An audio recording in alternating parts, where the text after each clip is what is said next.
You are on the face of this very planet we call Earth. We welcome you to hopefully another expositorily explosive broadcast this very evening. I say good morning, good afternoon, good evening, and good night to some of you, because I do know that people are listening to us right across the entire 24 time zones on this very planet. If you don't have your pen and paper ready, you will be doing yourself a great disservice. We have come here to lecture, we have come here to enlighten, we have come to tutor, we have come to debate, we have come to exchange ideas and views, we have come that we may become better people, we have come that the freedom of Biafra, freedom for Duduwa, freedom even for Awusa, freedom for the Middle Belt may become a reality in our time, given the inevitable, precipitous collapse of the damnable Zoological Republic. We have come that we may bear witness to the everlasting kindness of the Most High. We have come that Biafra may be ushered in our time. We have come that those who have been enslaved, held down in bondage, may be set free. This evening, I welcome each and every one of you. I do recognize, of course, that for some of you, it could be your morning, it could be your afternoon, and to some of you even, it may be your night. But all of you are listening. The whole world is listening anytime we are on air. If you go to Abuja now, there is silence everywhere. People are listening rapturously and attentively to this very gospel, because here we speak the truth, the whole truth, and nothing but the truth. Here, when we appear, darkness flee. Here, when we speak the truth, it reverberates right around every corner of the Zoological Republic. When we speak on this very platform, the whole world takes notice, because they know we are not relenting, they know we are ceaseless, they know we are determined, and they know that Biafra must come in our time. I welcome you from the bottom of my heart, and as I do so, I will also encourage you to welcome those who are around you, especially those that have speaker systems, those who are making it possible for other people to be able to listen to this very broadcast. And as I am coming on air, of course, because there are some breaking news which I will go into immediately I finish my introduction. My name is Nnamdi Kanu. I am the leader of the indigenous people of Biafra. And by the very special grace of Elohim, a servant of the wonderful people of Biafra, we are going to go into our program today. Should time permit us, we may go slightly interactive. But for now, let us commit all that we are doing, and all that we intend to do into the hands of the Most High. The same Tamona that our ancestors used to worship, Olisa Benigwe, we must pray. Today I am going to pray in English, because I know a lot of people are listening, and we must do the best we can to commit all that we are unto the hand of the Most High Elohim. Let us pray. Our Lord, our God, our Father Almighty, who art in heaven, in the past you have delivered your people from the hands of the Janjaweed. They came into the land of Biafra to pillage and to conquer. 300 years ago they came with their armies. We had nothing. We had no army then. You were our army.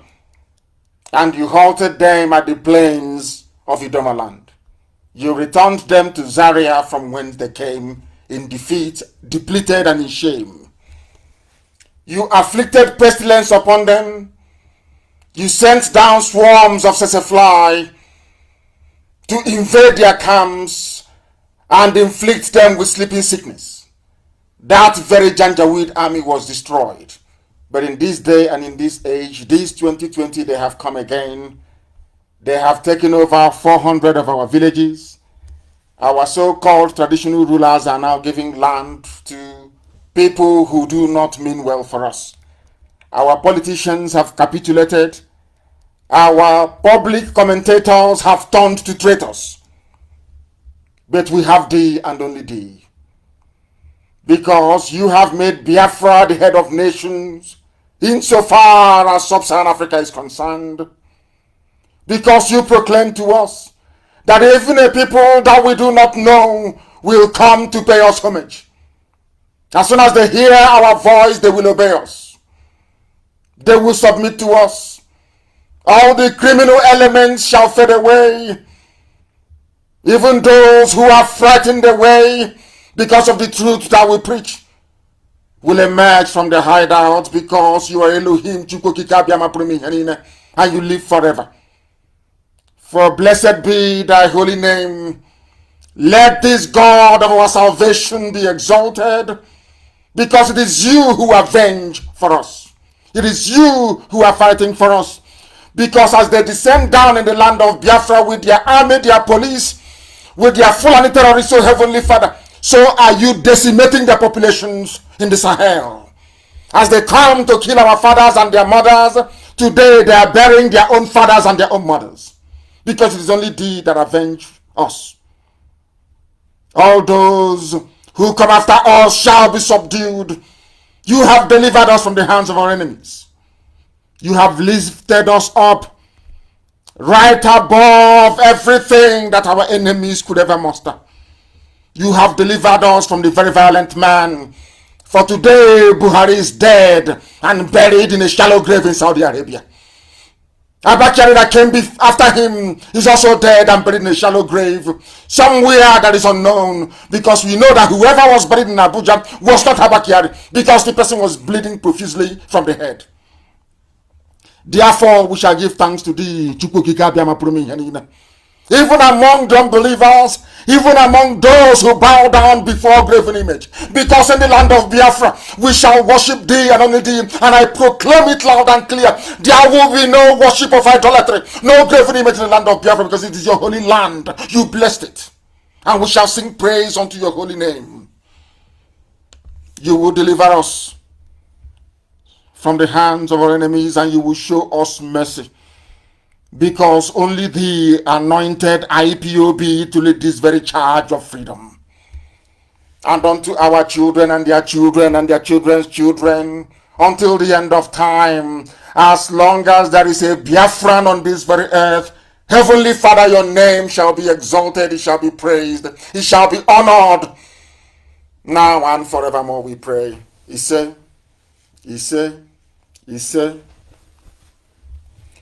Before I go any further, I want to read out a breaking news we are getting today. I am reading out this very news for Zoo newspapers and the proprietors of television houses and newspapers. I am reading out this piece of information for the benefit of the British High Commission. I am reading it out for the benefit of United Nations mission to Nigeria, to Nigeria. As a matter of fact, I am also reading this very news out for the EU to take note. I am reading it out for all men and women of goodwill, all people of good conscience, to bear us witness when the time comes, because the provocation is becoming unbearable. We have not done anything to these people. We are not armed.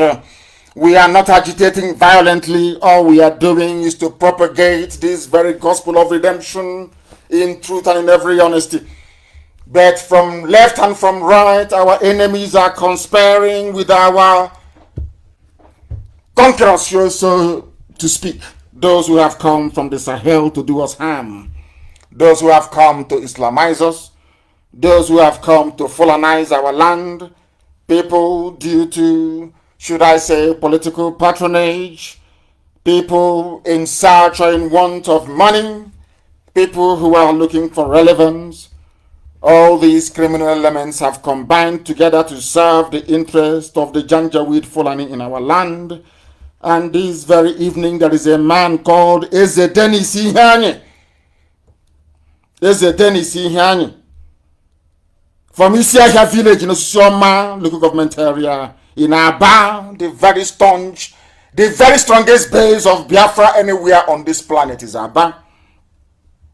This man connived with the Janjaweed that he's serving. He's a Fulani agent, because we received information this evening that the zoo police, without warning and without provocation, came with their Hilux vans.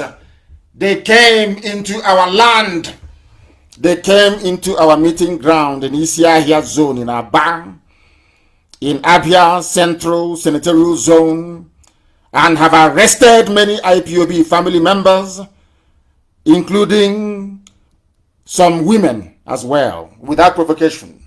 These are people who are putting Boko Haram and their terrorist groups through schools, giving them everything. Governors in the north are paying bandits, they call them. These are Fulani terrorists. But in our own land, a traditional ruler is inviting Fulani police to come and arrest our people.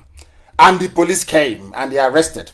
I am sure that the whole world can bear us witness all these catalog of provocations. Arrest after arrest, killing after killing. We've all kept quiet, playing the good people, playing the children of God, playing to some extent those that say so, playing this script of being very peaceful. We've been doing it. They've been provoking us. So I want the UK government to listen very carefully. I know the UN is also in Abuja. I also know for sure that the US government is in Abuja as well. The US mission to the zoo, Nigeria. You are all there, and some of you are listening this very evening. We have not done anything to the police. You can see all the provocations.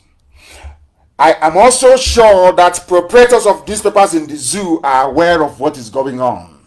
We have not done anything to these people. We are holding our meetings quietly and in peace.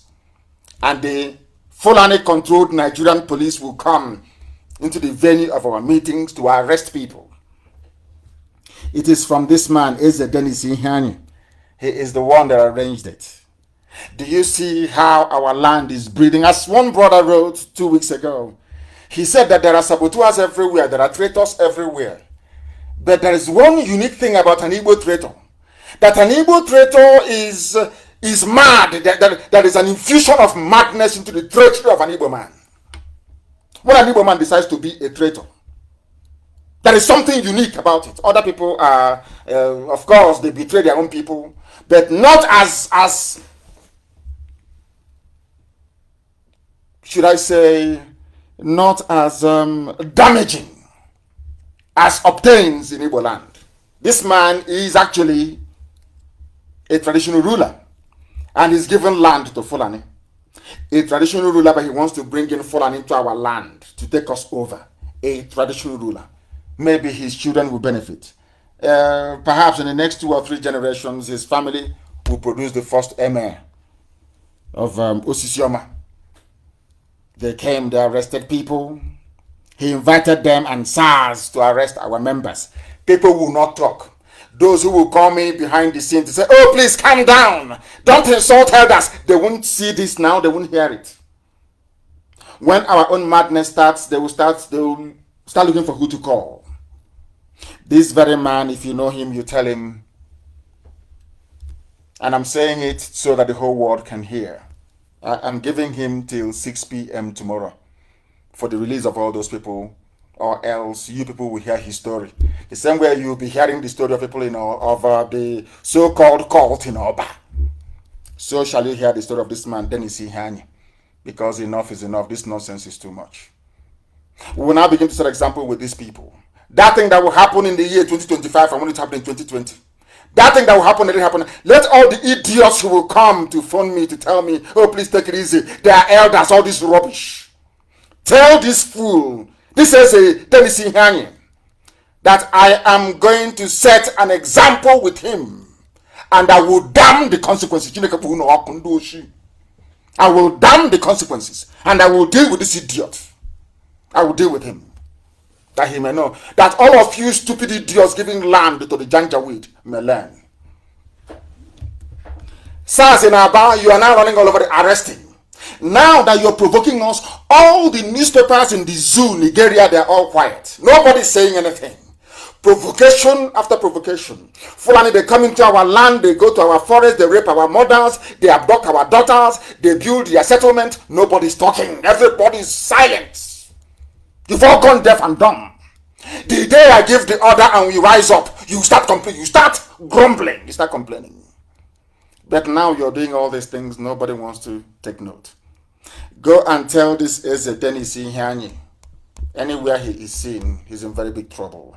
Let him surround his place with all the Fulani Janjaweed in the whole world. And I'm warning every traditional ruler in Biafra land, I don't give a damn who you are. Once you invite Fulani into your community from today onwards, you are a gunner. From today. All of you selling land to Fulani, when I mean Biafra land, I mean all the way from Ewanke to Bakassi. From Ogoja, all the way to Opobo. We are not leaving any stone unturned. I am warning you tonight, any village we find a Fulani settlement, the traditional ruler of that village, the PG of that village will be in very serious trouble. This nonsense is, I think, because we allowed every idiot is now looking for money, looking for way to survive, and you think by selling your people to the Fulani is how best to do it. This very idiot is Dennis Ihani. You are a dead man walking. I'm saying it to the whole world, so everybody, I don't care what idiots say. I don't care what you make of it. When they come into our land and they rape our mothers and cut our daughters into pieces, you say nothing. It is our responsibility to defend our own people. And we know all their games. This idiot is going to be in very serious trouble. That I can assure you. When it happens, you know I told you so. All of you, from today, we are going to catalog all those 400 villages where there are Fulani settlements. All their traditional rulers and their president general, you are all in trouble, all of you. Ndoshi, criminals. You want to sell our land to Fulani, so Fulani will come and take over our ancestral land, the land of the ancients. The land of the ancients. Ndibo, you want them to come to our land and take it over. And when we are holding our meeting, you call SARS to come and arrest us. A traditional ruler in our land. In our own land. I think this nonsense is too much. It is too much. And he's in very serious mess. I give him till 6 p.m. tomorrow for the release of everybody arrested. Everybody they arrested. Everybody. And I need the name of the SARS commander in our band. Get me the idiot's name. Get me the name of the idiot. The SARS commander in our band. I want his name. So when I'm dealing with him, people will know it's Nnamdi Kanu that gave the order. Give me the name of the SARS idiot in our band that led those people, those idiots, to go and arrest our men and women in Aba today. So I can show him what we're made up of. Is it because we keep him quiet? Every idiot will come and arrest and go free. I need the name of that very SARS, the SARS commander in Aba. I need his name. I need the idiot's name. I want the zoo to record what I'm saying, as they always do. Send it to America, send it to Capitol Hill, send it to London, send it to Berlin, send it to all those people, send it to any idiot that comes into our land to kill our people. That idiot will die. For your information. Send what you go and send it out to everybody.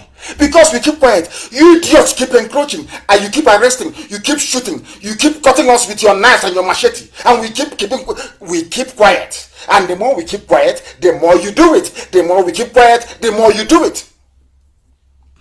6 p.m. tomorrow, if you know this idiot that calls himself a traditional ruler. 6 p.m. tomorrow. If our people are not out, then he will be in a very serious mess. We must continue. We are live and we are direct, of course, and the whole world is listening to us because they know here we preach the truth. Everything we say comes to pass. Anything I tell you is gospel. If I tell you Buhari is dead and buried, he is dead and buried in Saudi Arabia. You can dance around with your stupidity all you like. You can mess yourselves up all you like. The truth is constant. It doesn't change. Eventually, everything will be revealed. Now, are some of you not beginning to wake up?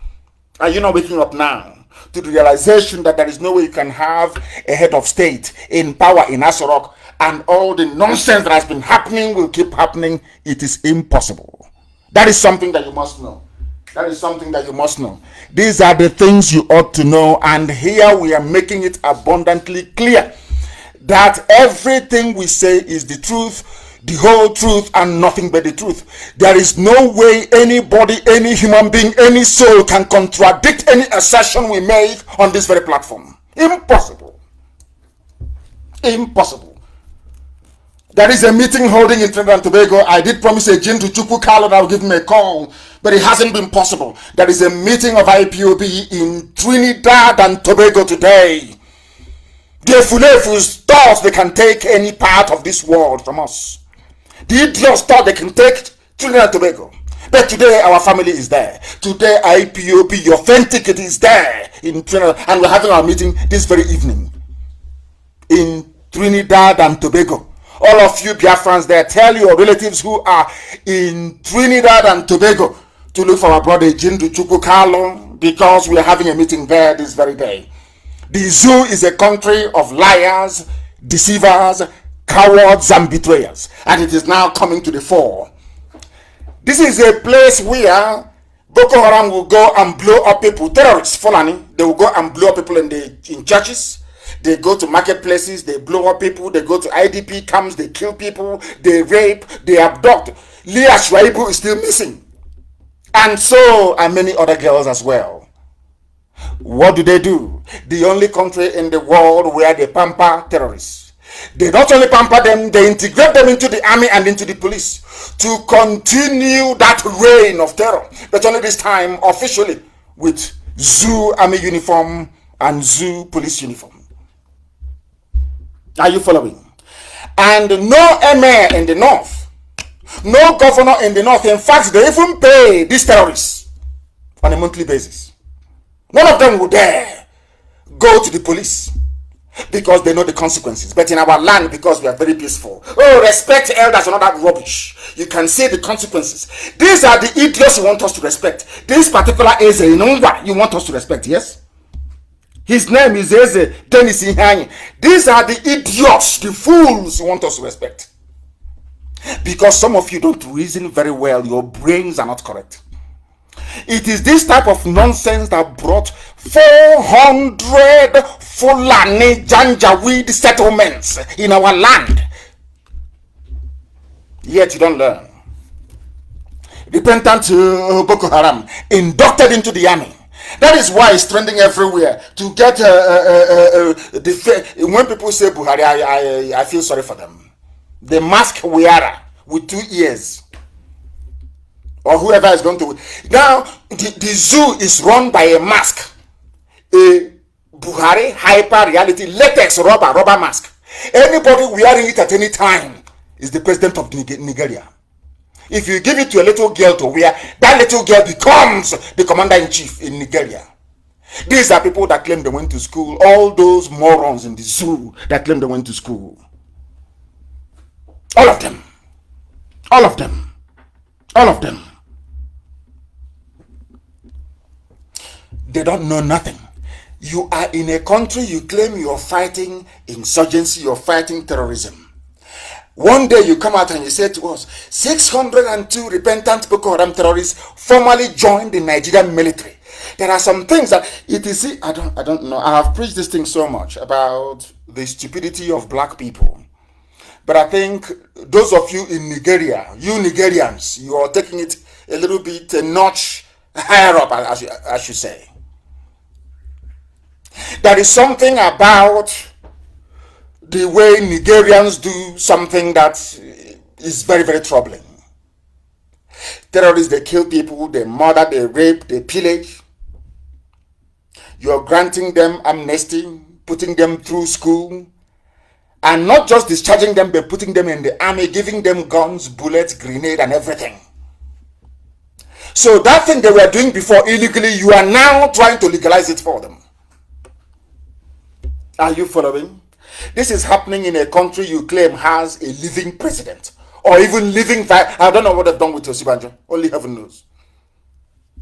And every day people get up in the morning and they pretend as if everything is normal. The same way we are pretending in Biafra land when a traditional ruler will go and call Fulani police for his own people.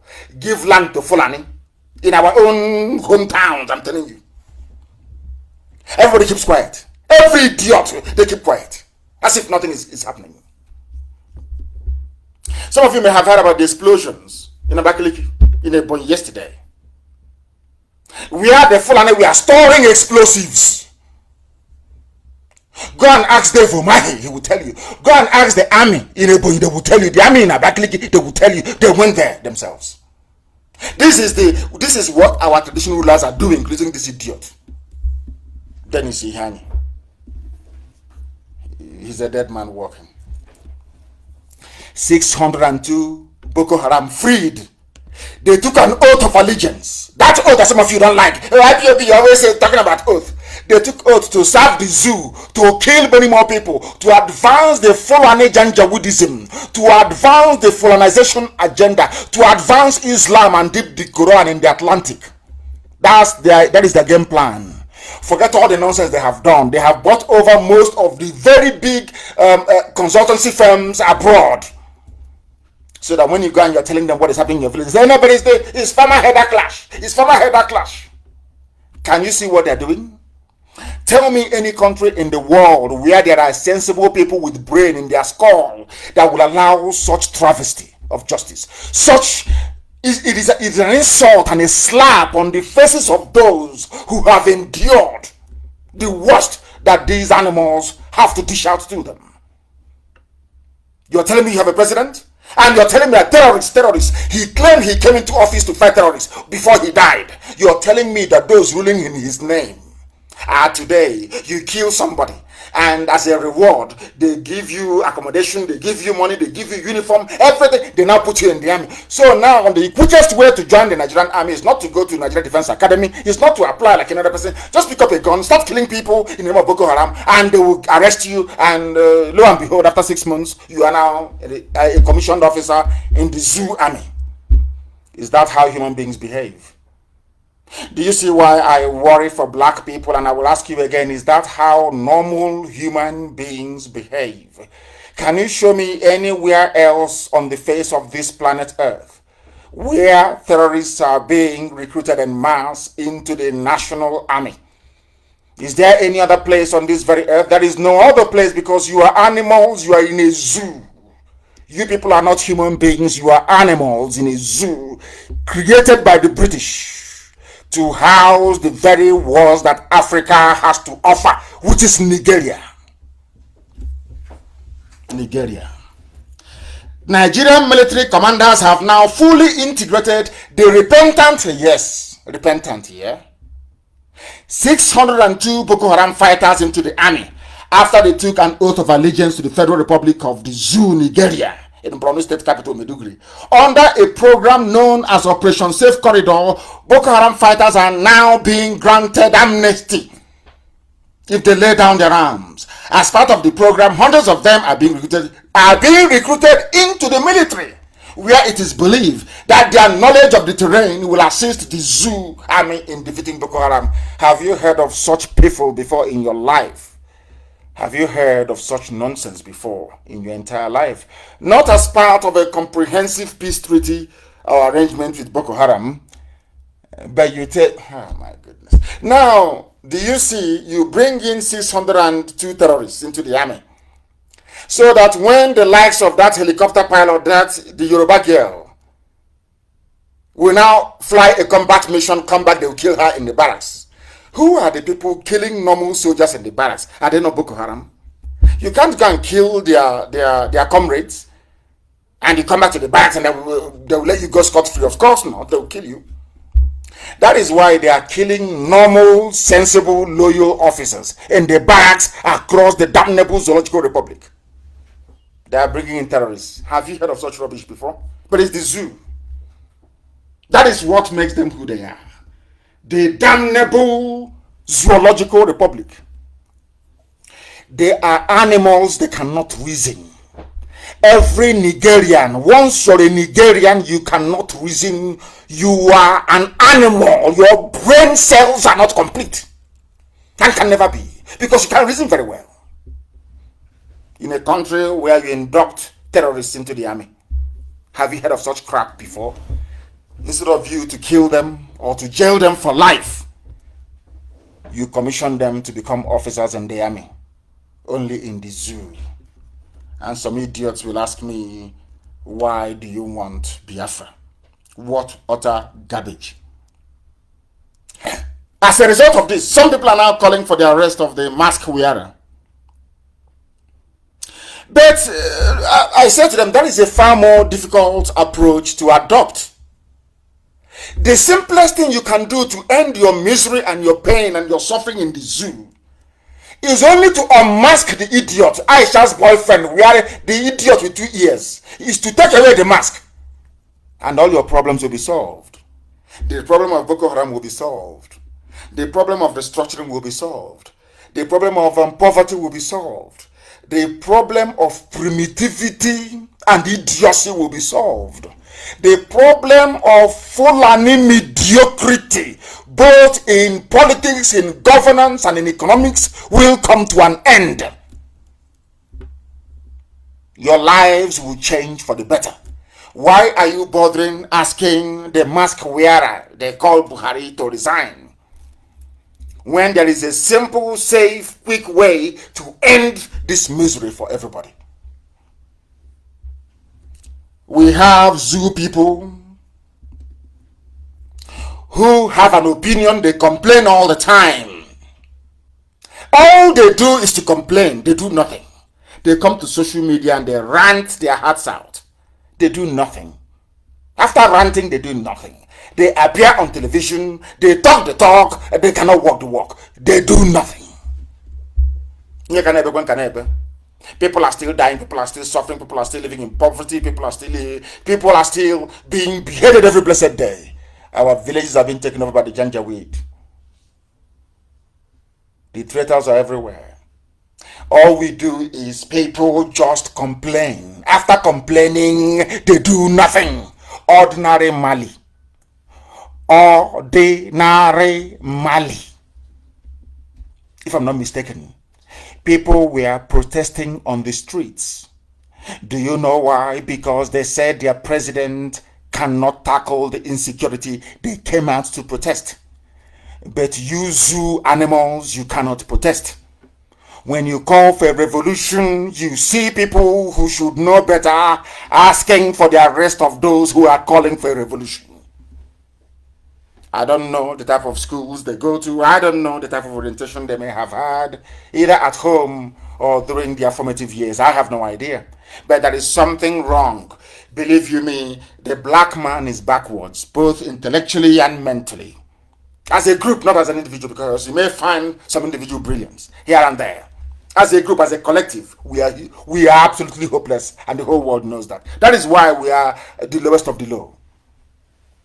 But even at that, when you come into a cesspit of corruption and ineptitude like sub-Saharan Africa, the way an average animal behaves in the zoo is deplorable. By animal, I mean a Nigerian.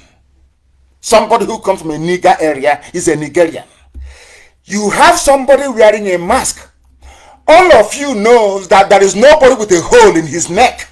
The whole world over, there is no president alive with a hole in his neck. They see that the hole is as a result of the mask that Jubril was wearing in Cuba. They know that Jubril is no more. They know that this president cannot come out to address anybody. He cannot give any live press interviews. He cannot speak Fulfude, which is a Fulani language, native language that the dead Buhari was speaking. You know all these things. Don't pretend you don't know, you know them. You complain, and then you do nothing. Typical zoo people. Typical. That was how only Abacha held the whole people to ransom. Who put an end to Abacha? He was a Biafran, an Igbo man. Alex Ekwueme, he formed the G36. He fought Abacha to a standstill. True or false? The Abakobans of this world. True or false? Tinubu was on exile. Is that true or false? Am I lying? You people now have. It's not that it is the original Buhari there. No, it is not. It is somebody they gave to Aisha. Aisha's boyfriend wearing a mask. You can see the two ears. You can see it very clearly. One underneath the mask and one outside. You can see it. You people are not blind. Even if you're blind, you're not that stupid. You can see it very well. So why bother asking for the arrest of the mask? Because if you say arrest Buhari, you go to the grave in Saudi Arabia and arrest him. He's a skeleton. Just take off the mask. That's all. And it's over. All of you complaining now, all of you now know that there is nobody there. I've been telling you since 2017. Now you know there's no one there. Take away the mask and all your problems in the zoo are over. All you do is have opinion, you complain, you write. Expose Aisha's boyfriend and it's game over. For the looters. Look at the fool is looting you dry every day. All you can do is to complain. This is too much, oh. What you're passing through is too much, oh. Oh dear. Any day you people collectively remove that mask, all the Fulani terrorist killings will stop. Miyetti Allah killings and kidnapping of children and the slaughter of Christians in southern Kaduna will stop. This nonsense about recruiting Boko Haram into the army will stop. Corruption will stop. You will have your restructuring. The revolution that some people have been calling for and ending up in jail as a result of will become a reality. Because the world can now see the zoo. Stop complaining, oh, I want, we are suffering, let's do something. When you know there is no president, that was how God made it. It is the easiest way for you to be free. Expose the fact that there is nobody inside that rock. That is the truth before God and man. They know it. They know this very well. Now that Abakari is there, don't you know that? Have you now come to believe that he was a de facto president? They wrote it. He was a de facto president. What is wrong with all of you in the zoo? What is wrong with it? Is it because it's coming from IPOB, from me, Nnamdi Kanu? Is that why there is this, hesitance, so to speak, in terms of coming out and exposing the mask wearer? He cannot speak. Jonathan went to see him. Jonathan spoke before he went in. Jonathan came out alone and spoke. Is that how people do visit courtesy call? Is it not you go to see somebody, then you have a joint press interview?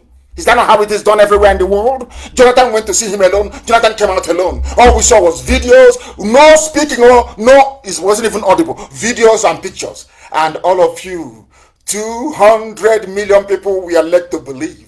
You see these things every blessed day. Every blessed day you see this junk. Every day, Photoshop after Photoshop, doctored videos after doctored videos. You have a president in the middle of a pandemic. The worldwide cannot address you, cannot call the media and have a media roundtable. And you want me to respect you as a Nigerian. Of course, it's not going to happen. It won't happen. On top of that nonsense, look at the people they are releasing and putting into the army. I want Britain to know, because I know Britain, they're playing God, they're God, they created Nigeria. How can a bunch of niggers come and destroy it? They're playing God. Only God can create a nation, but Britain came and created you people, you animals in the zoo, and you accepted it. That is what makes you an animal. Accepting what another man created. They are there, they are the ones remote controlling everything, they are the ones controlling the levers of power in the zoo. The same Boko Haram that they are releasing and putting in the army, they executed 8 workers. So now what you're telling me is, tomorrow now, the same people that executed 8 workers will be in the Nigerian army. What is their qualification? The only qualification you need now to join the Nigerian army is to go and kill people. And you're telling me that Nigerians are normal people, these you Nigerians, that you're okay in the brain, that your brains are normal? Is that what you're telling me? Is that what you're telling me? You Nigerians, are you normal? Of course you're not normal and can never ever be. Can never ever be. Suspected members of the extremist Boko Haram sect. This is a newspaper from the zoo. This is Premium Times. Even Premium Times do not want to call Boko Haram a terrorist group. Can you believe that? It's a Fulani-owned newspaper. They set up with your tax, with oil money from Biafra land. For free, as they do with the bureau de change. Have you ever wondered why? Anytime you want to change money, you have to go to a madam that didn't go to school. Where did madam get dollar from? Do you people reason at all? That madam, where from Central Bank on phone call. Come on, MF, come on, give them dollars. You will give them dollars. Every day you're struggling. One Nigerian, one nigger in a zoo. They can't even call them terrorist group. They cannot mention Boko Haram and terrorism in the same sentence. No. They executed their victims, aid workers, working for non-governmental organizations. They released the video. These are the people being recruited into the army. And somebody is telling me that you Nigerians, you zoo animals, you're normal. Of course you're not. You cannot be normal. You know, when I push you out, I'll show you where to land. People say, oh, why do you call Nigeria a zoo? Why don't you have regard for people of Nigeria? I say to them, because they don't reason like human beings. They don't behave or act like normal human beings. Impossible. Something that, if you ask your typical Nigerian about Mali, they will put Mali down. They are nothing. They are backwards. We are the giant of Africa. We are the, should I say, giant fools of Africa. But in Mali, they can demonstrate and call for the resignation of the president. But all of you, all you can do it is on Twitter and Facebook, hashtag. Can you come out on the streets? Of course not. You can't. And when people summon the courage that majority of you don't have and come out on the street, you start to disparage them. You start to castigate them. A typical black baboon. That is the way they are. Now you execute aid workers and all of a sudden you are recruited into the Nigerian army. That is the best way for you to get going in life. If you want to succeed in life, go and kill and straight into the army. That is the trade-off. Execute somebody, straight off you're into the Nigerian army. And tomorrow you become a major general. You know, they are quota general in the zoo. This is what I've been trying to explain to sensible people. I'm sure there are a few sensible people scattered across the zoo. This is what I've been trying to get you to understand. That the longer you remain in this union, this is going to be, can you imagine you execute people, you come back, you now join the army? And meanwhile, there's no president, and there's no vice. And I am strongly believing that something terrible has happened to Shibajo. Have you seen him? You have not seen the president and there's no vice. All you hear every day is looting. 4.4 trillion, 8.9 trillion. Every blessed day. Who is looting? Fulani. Who is persecuting? Fulani. Or they are lackeys from the south. People wake up and they say, I am a Nigerian. I feel sorry for them. Let's listen to what this man, some of you has gone viral, our people in the good people of Niger International posted it. I'm sure you've seen all of it. I want to play it again so you will hear that I said every time I say something, you see Efulefu, traitors, all these people born under the bridge, all these idiots, their father has no fixed address, giving birth after the war, fathered by the Janjaweed, before, during, and after the war. Hear this man. These are the PDPs, I call them, the heavyweights, the so-called intellectuals. They're lightweight. Now they're waking up. I posted one other boy who is a Buharist on my page. Go and hear them. Everybody is now waking up. The man there is no longer, is not Buhari, not the man we voted for. But when I told you in 2017, they came to kill me, you were hailing Buratai for coming to Isiama Faruku to assassinate me with a battalion of soldiers. Do you see how a black man reasons? The problem I keep saying all over the world is that I don't believe in racism. I've said it before. I don't believe in racism because black people are getting the treatment all over the world that we deserve. We don't reason like normal human beings. No, we don't. Individually we may, but as a group, as a collective, no, we don't. I told you that I don't lie. Why should I? I told you in 2017, July, if I'm not mistaken, that thing there is not Buhari. They said you can kill him now. They can't. Go and kill him. They came to my house. They killed my people. They killed my dog. As a result of the trauma, my father and my mother died as a result of it. Because I told you the truth. Because of that, I had to lose 28 of my men. I lost my cousin Adako. My dog was killed. And later, after about 2 years or thereabout, my mother and my father died as a result of the trauma because they were there. And they came into their bedroom. If you go to anybody who's been to my house, go to my parents' bedroom, you will see it. Bullet holes everywhere. My father and my mother were there as they were shooting. Fulani people.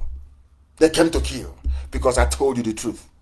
Today, what is happening? Let's hear what is happening. That truth I told that they wanted to kill me because of it. Let us hear what the people are now making of it. Please, do bear with me. Listen.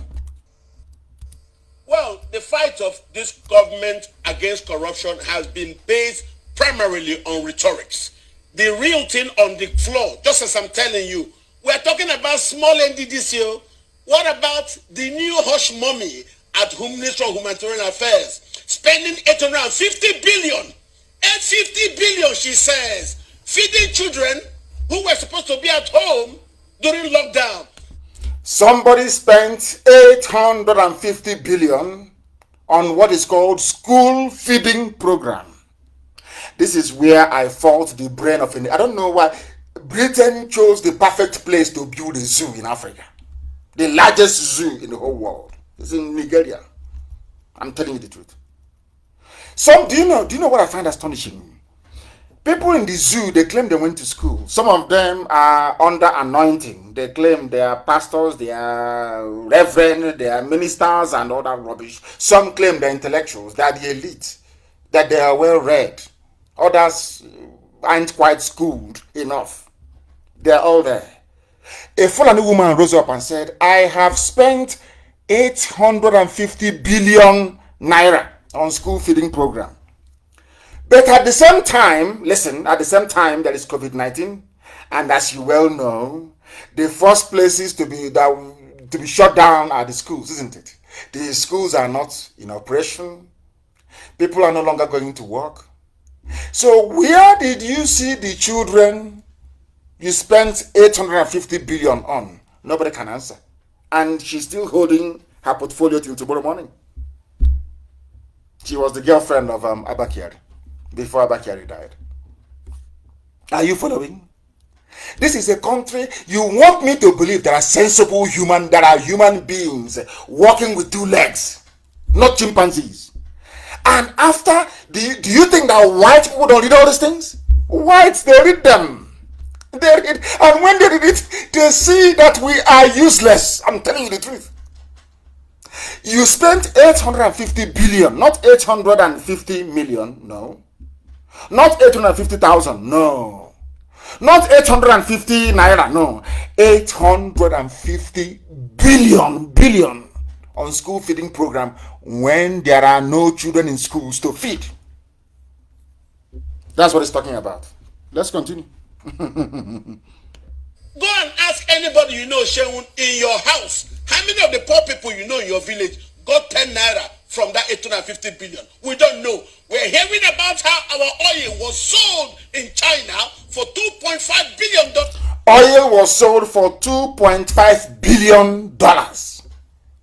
The simple question everybody would ask is, But where is the money? Okay, the money is in the bank accounts in Switzerland, in London, in New York, and in Dubai of Fulani men and women. They sell the oil and they pocket the money. But they come to fight corruption. And there are 200 million people moping, looking sheepishly as all this macabre dance of corruption is being played out in front of them. Let's listen. And money shared among members of the government. What you are talking about, those people who now migrated, Okonji Iweala and the man at the African Development Bank, those are products of the PDP's headhunting strategy of finding the best. Who can you talk about in this current government? Nothing. Everybody in this government are competing to outdo each other in terms of corruption. This is what we're saying. A house is not a home if nobody lives inside it. I cannot say President Buhari exists as Nigerian president. I cannot say President Buhari exists as Nigerian president. Exists. He knows. They all know. But they're deceiving themselves.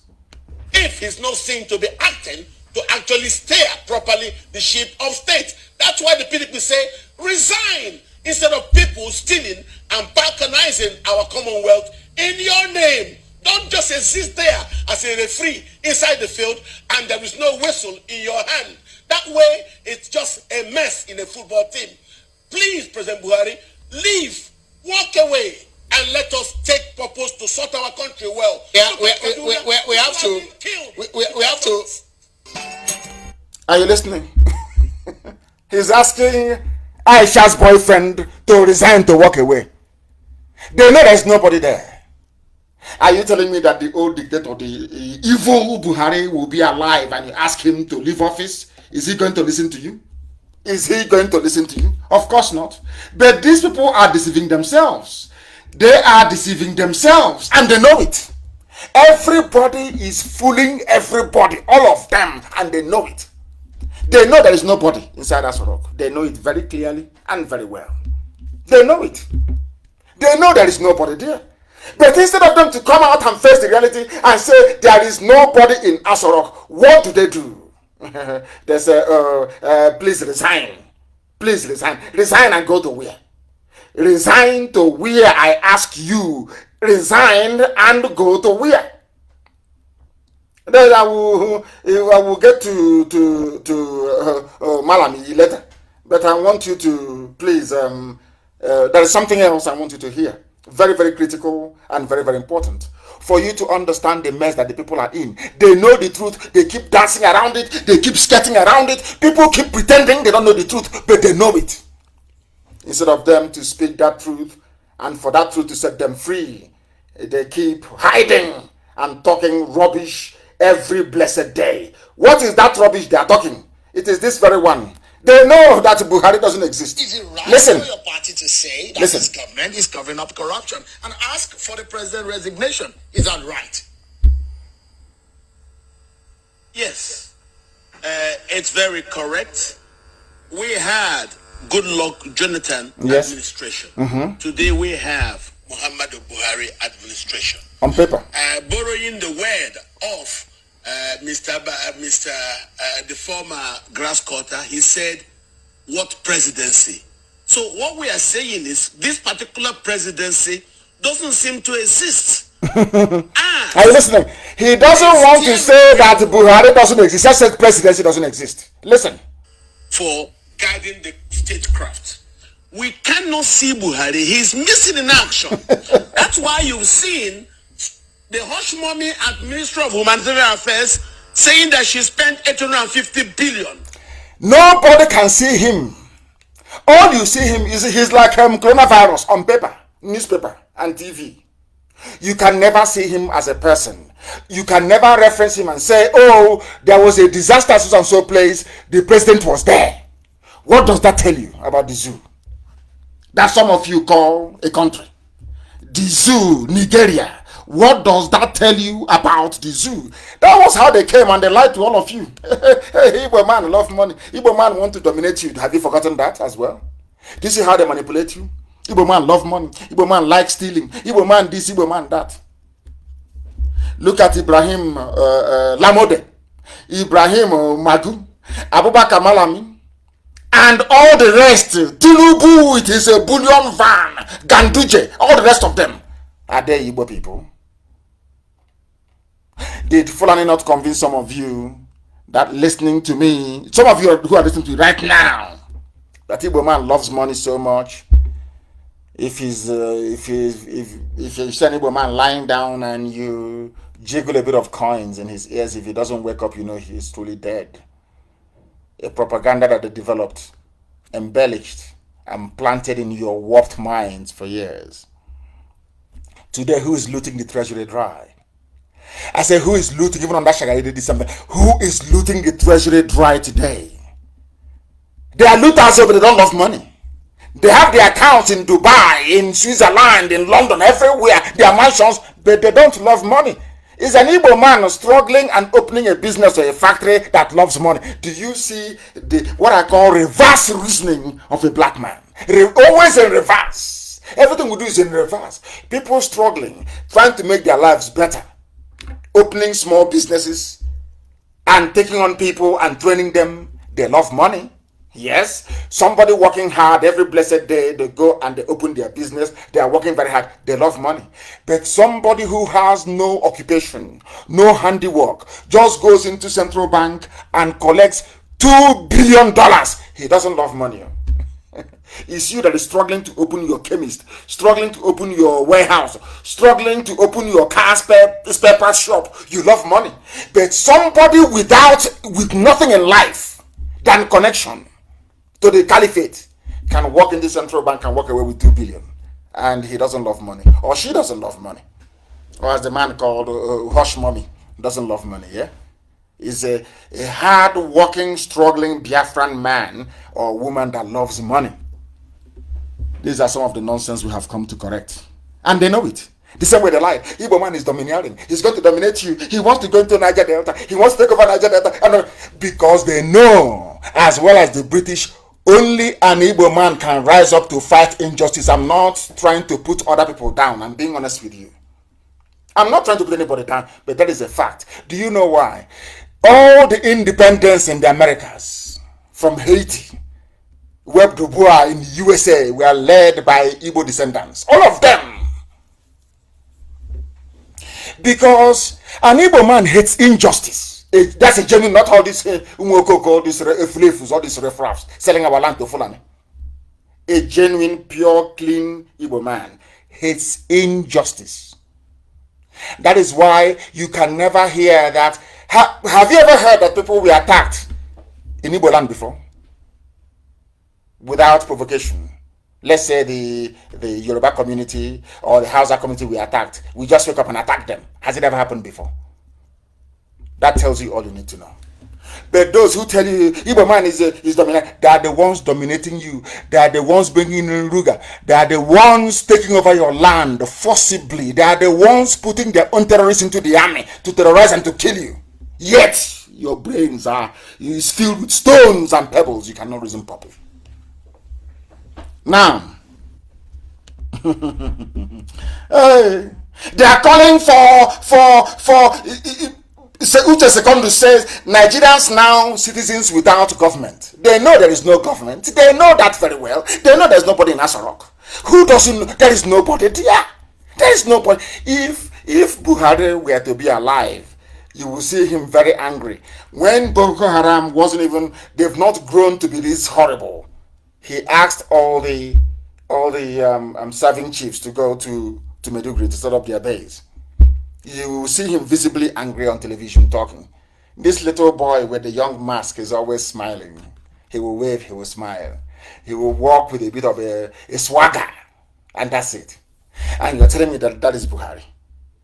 Oh dear. Oh dear me. When a white man treats you very badly, don't blame him or her. A white man or white woman, because they see these things that we are seeing. If I'm a white person or an Asian or a Latino, whatever they call them, believe you me, I will not allow black people to come close to me. After seeing what I'm saying, heaven knows I can't allow them to come close to me. There is something wrong with them. Human beings don't behave like this. How can you claim that somebody is okay and he has 2 ears? 2 ears. Two, not one. A hole in his neck. I told them, don't bring out that thing. Any day you bring him out, we will expose you. Our own analyst is far more superior to anything that Asoro can afford. Anyhow you dress up Aisha Buhari's boyfriend as Buhari and you bring him out, we will identify the faults for you. No matter how you do it. I warned them, don't bring him out, and they brought the idiot out. And we have disgraced them. A man with 2 ears. 2 ears. All of you are just looking. I asked them, how about the hole in the neck? The Buhari you know, did he have any hole in his neck? I am asking zoo journalists, Nigerian journalists, they cannot answer. Yes, somebody woke up and said, oh, I'm writing to Mr. President. President Muhammad Buhari. You know he's not there. Now listen, the national chairman of the PDP, which is a Congress, has expressed sadness that Nigeria has become a nation whose citizens are without a government. The opposition leader said this in a media chat briefing at the party's national secretariat in Abuja on Friday. At the press briefing tagged Nigeria, a free fall as corruption, insecurity engulfs our nation, the PDP chairman said it is now evident that the Buhari government has run out of propaganda with regards to the worsening situation in the country. In other words, there is no president. He is referring to them as Buhari administration. There's nobody there. They call them presidency. Presidency sends condolence message. Presidency reacts to what the first lady said. Can you believe such rubbish? Only in the zoo. And they claim they're intelligent and they claim they have something upstairs, whereas their brain is empty, absolutely empty. Of course, I have no truck with them, these useless PDP, they're all the same. All the same. What we're asking for is for freedom, for a complete dissolution of the zoo. Because regardless of who assumes power, the corruption will continue. After all, PDP was there. The only justification for the emergence of the late Muhammadu Buhari was to fight and to tackle corruption and insecurity. Have they tackled it? No. Has it become worse? Yes. But they're still there. God in heaven has made it possible for the zoo to collapse. But the only thing holding the zoo together is greed and cowardice. Every day they cry, every day they lament, every day they complain. Simple to expose the mask wearer they cannot. I remember what our sister wrote on my Facebook page as a comment. Her name is what's her name again? Her name is Jane Iheme. She said, they all know the truth about the death of Buhari. Hausas do not want to speak out so they don't lose power. As in the case of Yaradua and Fulani. Fulani don't want to come out and say Buhari is no longer there because they don't want what happened under Yaradua to happen again. The Oduduwas do not want to speak out because of Tinubu's 2023 political ambition. I'm sure that now is in tatters. And I welcome, as I keep saying all the time, this new breed, very vibrant, lively generation of Oduduwa fighting for Oduduwa Republic. I commend them immensely. Then there are the classic Igbo Efunefu, when the Baba in betrayal, these ones they have PhD in treachery and betrayal. Their own saboteur comes with certificate. They don't want to speak out because of their own selfish interest. They know they cannot be president. They know they cannot be anything. But just any crumb that can fall from the master's table, they're okay with it. That's why they cannot speak. IPOB remains the only consistent movement, speaking the truth always, because we know that only this very truth can set all of us free. Let us look at the mask worn by Aisha Buhari's lover. It's also on my page. In his trip to Mali. Look at it again and tell me there isn't something wrong with black African people. Animals are better than African people. I'll keep saying it loud and clear. If you cannot hear me now. I know that whites are listening. The problem with Africans is that animals are better in terms of reasoning capacity than black people. We are an unreasonable, undiscerning, and naive to a fault. I am directing aspects of our broadcast this evening to the downtrodden Hausa and other indigenous populations of the North. The so-called political class, or those of you left with a conscience, now is the time to rise up. Abacha was defeated because of the likes of Ekweme and Olisabakoba. Nadeko stood up and said no to Abacha, and Abacha fell. The same perilous situation that led people to rise up then is with us now, and we must do something about it to remove this murderously incompetent and roundly primitive Fulani presidency by dividing the zoo, by letting people go their separate ways. The situation is now worse than it was under Abacha. Abacha wasn't this way. It's now worse now than it was under Abacha. Under Abacha, there was no mass murder and enabling of terrorists. No.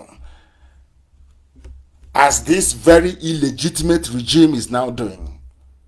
Only heaven knows what they have done with Osibajo and his body. All you see Osibajo's newspaper headline and videos or pictures, never live. No one can say to me now, I saw Osibajo in the last month. No one can say that. Only on the basis of newspapers, like coronavirus. For how long will you remain slaves? I ask the Hausa people. All of you who are being killed in southern Kaduna, for how long are you going to remain slaves? All of you that your land has been taken over in the Middle Belt, in Benue, in Plateau, for how long are you going to remain slaves? Is it forever? Because it's forever and ever. You know them. Look at what they did to Hausa people. All of you selling land and giving our forest to the Fulani in Biafra land. Do you want your children to remain slaves forever? Some of you don't know history. I will seriously recommend you go back and study history very well. Only heaven knows what is going to become of us. For how long are we going to allow ourselves to be killed and subjugated? For how long, I ask Hausa people? For how long, those of you in southern Kaduna, for how long will this continue?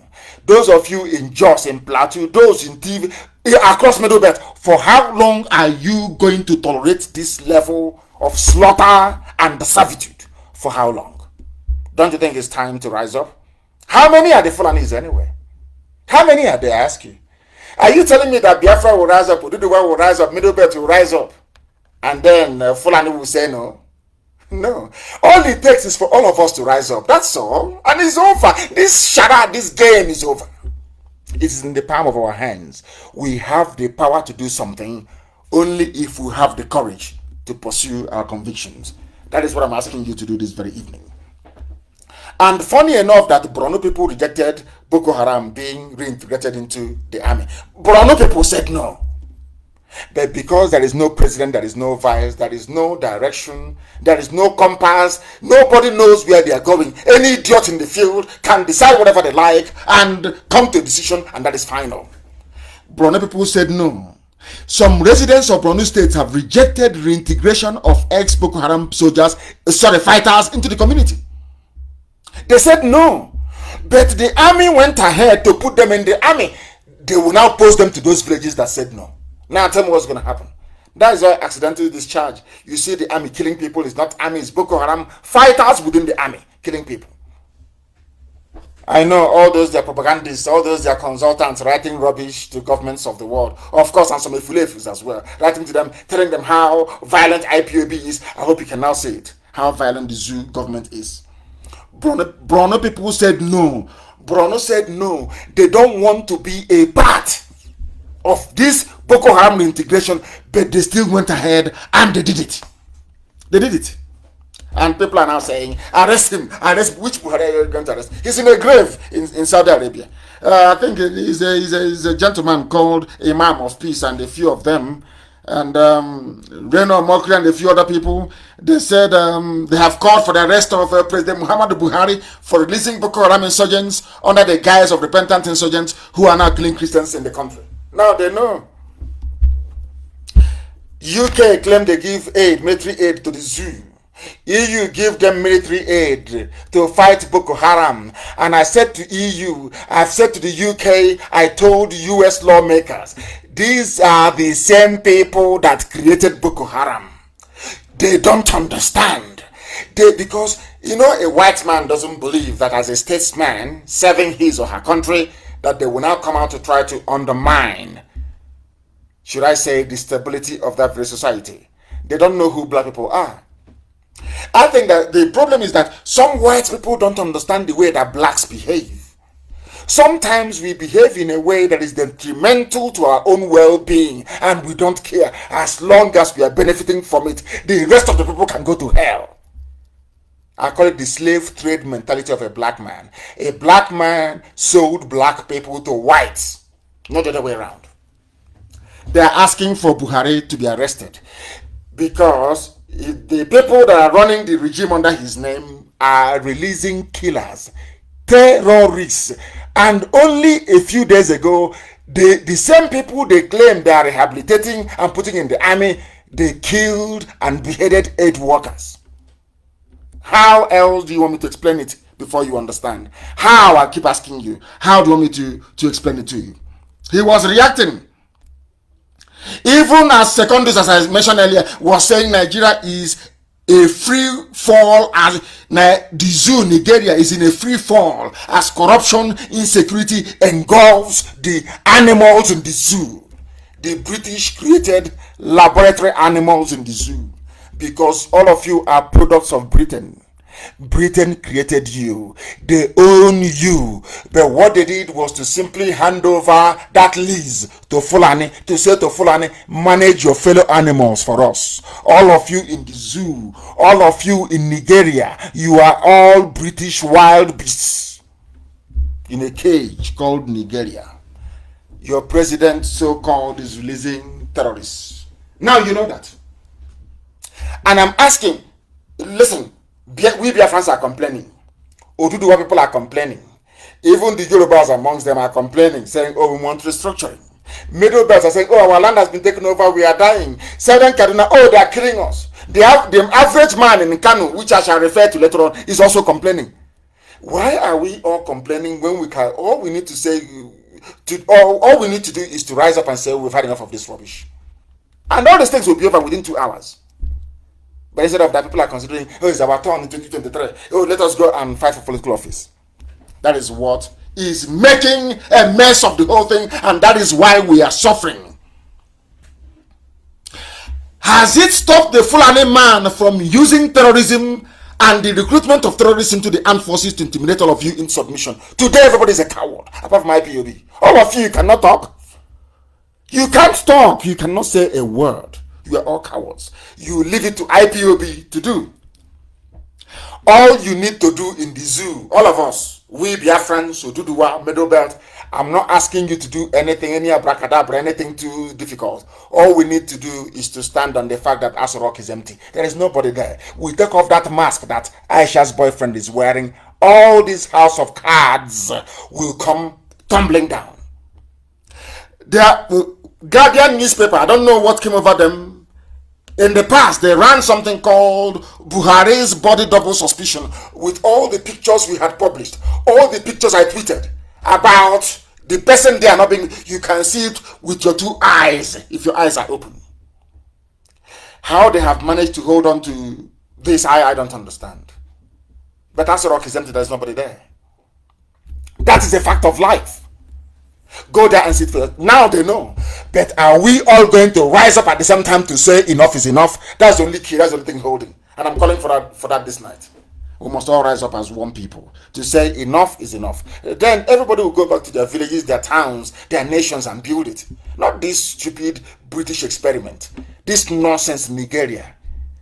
Even your name is a curse, is derisory, is a curse word, is a slur, is an insult. Nigeria. But are you going to listen? I have a Jinto on the line. I promised him I will speak to him. A Jinto, I'm in the middle of a broadcast. Can you go straight to the point and tell us exactly when this meeting is going to hold? And you will turn your system down. I despise it when people have their system on and when they are calling us. This is not, our lines are not open. I promised a Jinto that Trinidad and Tobago will make the announcement live on air, and I'm going to go to him to make the announcement, but I need him to turn down his system first before doing that. I don't know. As soon as I get him, then can you hear me? Ejindo, can you hear me? Yes. Hello, good afternoon, sir. Good evening from here. Please go ahead and make an announcement. I'm in the middle of the broadcast. Go ahead. Okay, sir. This is the IPOB family in Trinidad and Tobago. And by the special grace of Chukwukikabiama, our meeting is officially started today. And we are already gathered, and we have our people who are still coming from different places. Can you please make your announcement very briefly, because I'm in the middle of the broadcast? Please go ahead. Okay, sir. So we are gathered here. So we want our people to come in from wherever they are. So just call the number 868-776-2823, or you can come straight down to San Juan Maraj Street 55, Maraj Street 55, San Juan Esikoro. Wherever you are, our people, I know there are people who are right now calling in for direction. So the direction is given number 55 Maraj Street, Esikoro, San Juan, Trinidad and Tobago. Those who are coming from far, so this is the address. Our people are here, and we are assembled, and we believe that Chukwukikabiama will direct our meeting this evening. And thank you, our leader, and may God continue to bless you. Thank you very much. Chukwukikabiama, we pray. He said that was our meeting in Trinidad. We are holding a meeting in Trinidad and Tobago. We are all over the world, the largest mass movement of its kind anywhere on the face of the planet. Some Efulefus went to do Trinidad and Tobago with their gossip. They didn't succeed. Of course, they cannot, because truth is constant. We must continue. There are those who claim that Igbos were domineering, because I'm very happy that this broadcast is going out in Calabar this evening. They are listening rapturously in Calabar and across the entire southern part of Biafra land. They went and told them, because of the incident with Aisha, that Igbo man is domineering, Igbo man is this, Igbo man is that, all the lies. Britain helps them to package it, because Britain realized that the only way people trapped in their cage can escape it is through the guidance of an Igbo man. I'm not making mouth, I'm just telling you the truth. The only people with the courage to do it, I'm being honest. I'm not being arrogant, I'm being honest with you. Britain knew. So Britain started on time to divide us. Britain started on time to divide Biafra. They instituted what they call the Willings Commission. They forgot that when they came to Opobo, they met Igbo men there. They forgot. Igwenga, they forgot. That's the name. When they went to Bonny, they met Igbo men there. The name is Obani, as you have in Obani Ibegu. Britain knew that if they are going to control the zoo, Nigeria, if they are going to control Nigeria, they need to demonize an Igbo man to the extent whereby even his own brothers will hate him. And they succeeded very cleverly. And to help them succeed, Nnamdi Azikiwe made the fatal error of removing Eyoita, a very bad error. Eyoita went back and said, hey, they pursued me. And the gossipers went and told them, we told you Igbo man is domineering, for removing Eyoita as the then head of government business in the East. I hope you're listening very attentively. Britain made sure they did not stop there. They didn't stop there. They now gave the Fulanis advice as to how to deal with Biafran people. You must divide them. That is why when you come to Imo State today, I keep saying this every day. When people, why I am against the whole Niger Delta garbage is because they took people, they came to Ebema, cut Ebema into two. They say you are now Niger Delta. The same family. The same family. They cut it into two. You come into a family. Let's say the Ishiwa family in Ebema. They divide you into two. Half of you is now Niger Delta, half of you is now Imo State. And you want me to accept that? You must be insane. I won't. That is to tell you, Britain knew what they were doing. It's called balkanization. After the Willings Commission, to give the southern part of Biafra the impression that they are not connected to the Igbo man at all. But in the north, you have over 250 tribes. The Fulanis are the minority. There was no minority commission in the north, only in the south. And why was that the case? Because Britain knew. That is why they're afraid of IPOB. They knew that a time will come when this movement will emerge. And they were prepared for it. With all their propaganda points. They are ready, waiting for it. An Igbo man is domineering. An Igbo man wants to take over here. And I'm asking them today. You see, a Fulani Janjaweed will write, Igbo man wants to Biafra, Niger Delta included, because of the oil.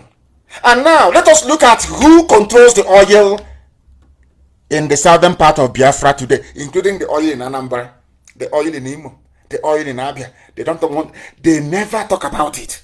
They will never tell you, because their aim is to plant hatred in the minds of people. The same way they tried but failed to plant hatred for IPOB in the minds of Biafrans.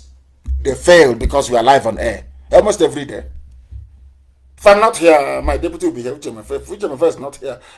George Onibe will be here. If George Ike Peters is here. If Ike Peters is not here, then Alosia is there.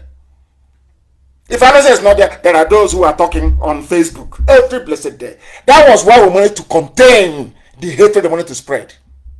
Try to contain what Kanu is doing. He's going to stop you from being the president and all that garbage. We know their game. We know their tricks. They claim you both are domineering. But see how they own you. They don't dominate. They own you. Ruga. Mietiala. Settlement by force now everywhere in your land. Now who is fooling who? Who is domineering who? I'm asking them. I think people now from the so-called Niger Delta, you are begging for oil.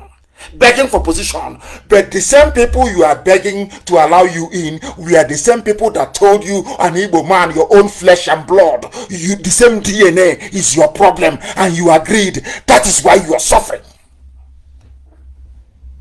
Now let us look at, I know my country Baru is dead, the former group managing director of NNPC. Now they are begging for a review of the board for NNPC. These are people selling oil to China and pocketing almost $2.5 billion. Kiari is there. Mele Kiari is the GMD, Group Managing Director. Omar Ajia, Chief Finance Officer. Yusuf Usman, Chief Operating Officer. Farouk Garaba Saeed, the Chief Operating. I've said this before, I'll say it again. Hadiza Kumasi is there. These are all former people in the government of rub my hand and rub your back. They put their children, their relatives in NNPC. I want to ask, where is the person from Niger Delta here? I cannot see it. But if people so-called Niger Delta, when they tell you, man, is your problem, that's in the past, please, not now anymore. You agree. But look at NNPC. They told the Igbo man wants you for your oil. But let us look at the oil sector and look at those who are dominating it. It is always full and it is here now. Very clear in black and white. Inua Waya, Musa Lawan, Mansour Sambo, Lawai Sade, Malami Shehu, Muhammad Abba, Abdul Kader Ahmed, Salihu. You will even think this owned by Saudi Arabians, but the names are answering. But these are the same people that told you an Igbo man is your problem. Do you see how they roll? Do you see how foolish all of you are? Niger Delta, do you see the level of foolishness you have? The white man came. But during slavery, when you were selling Igbo man wasn't dominating you. No, of course not. But all of a sudden, the white man came, encountered the Kumeku, fought their way all the way to Lokoja. Every inch they had to fight. they knew that the key to freedom lay with the Igbo man. They proceeded to plant hate in the minds of people. Look at where you are today.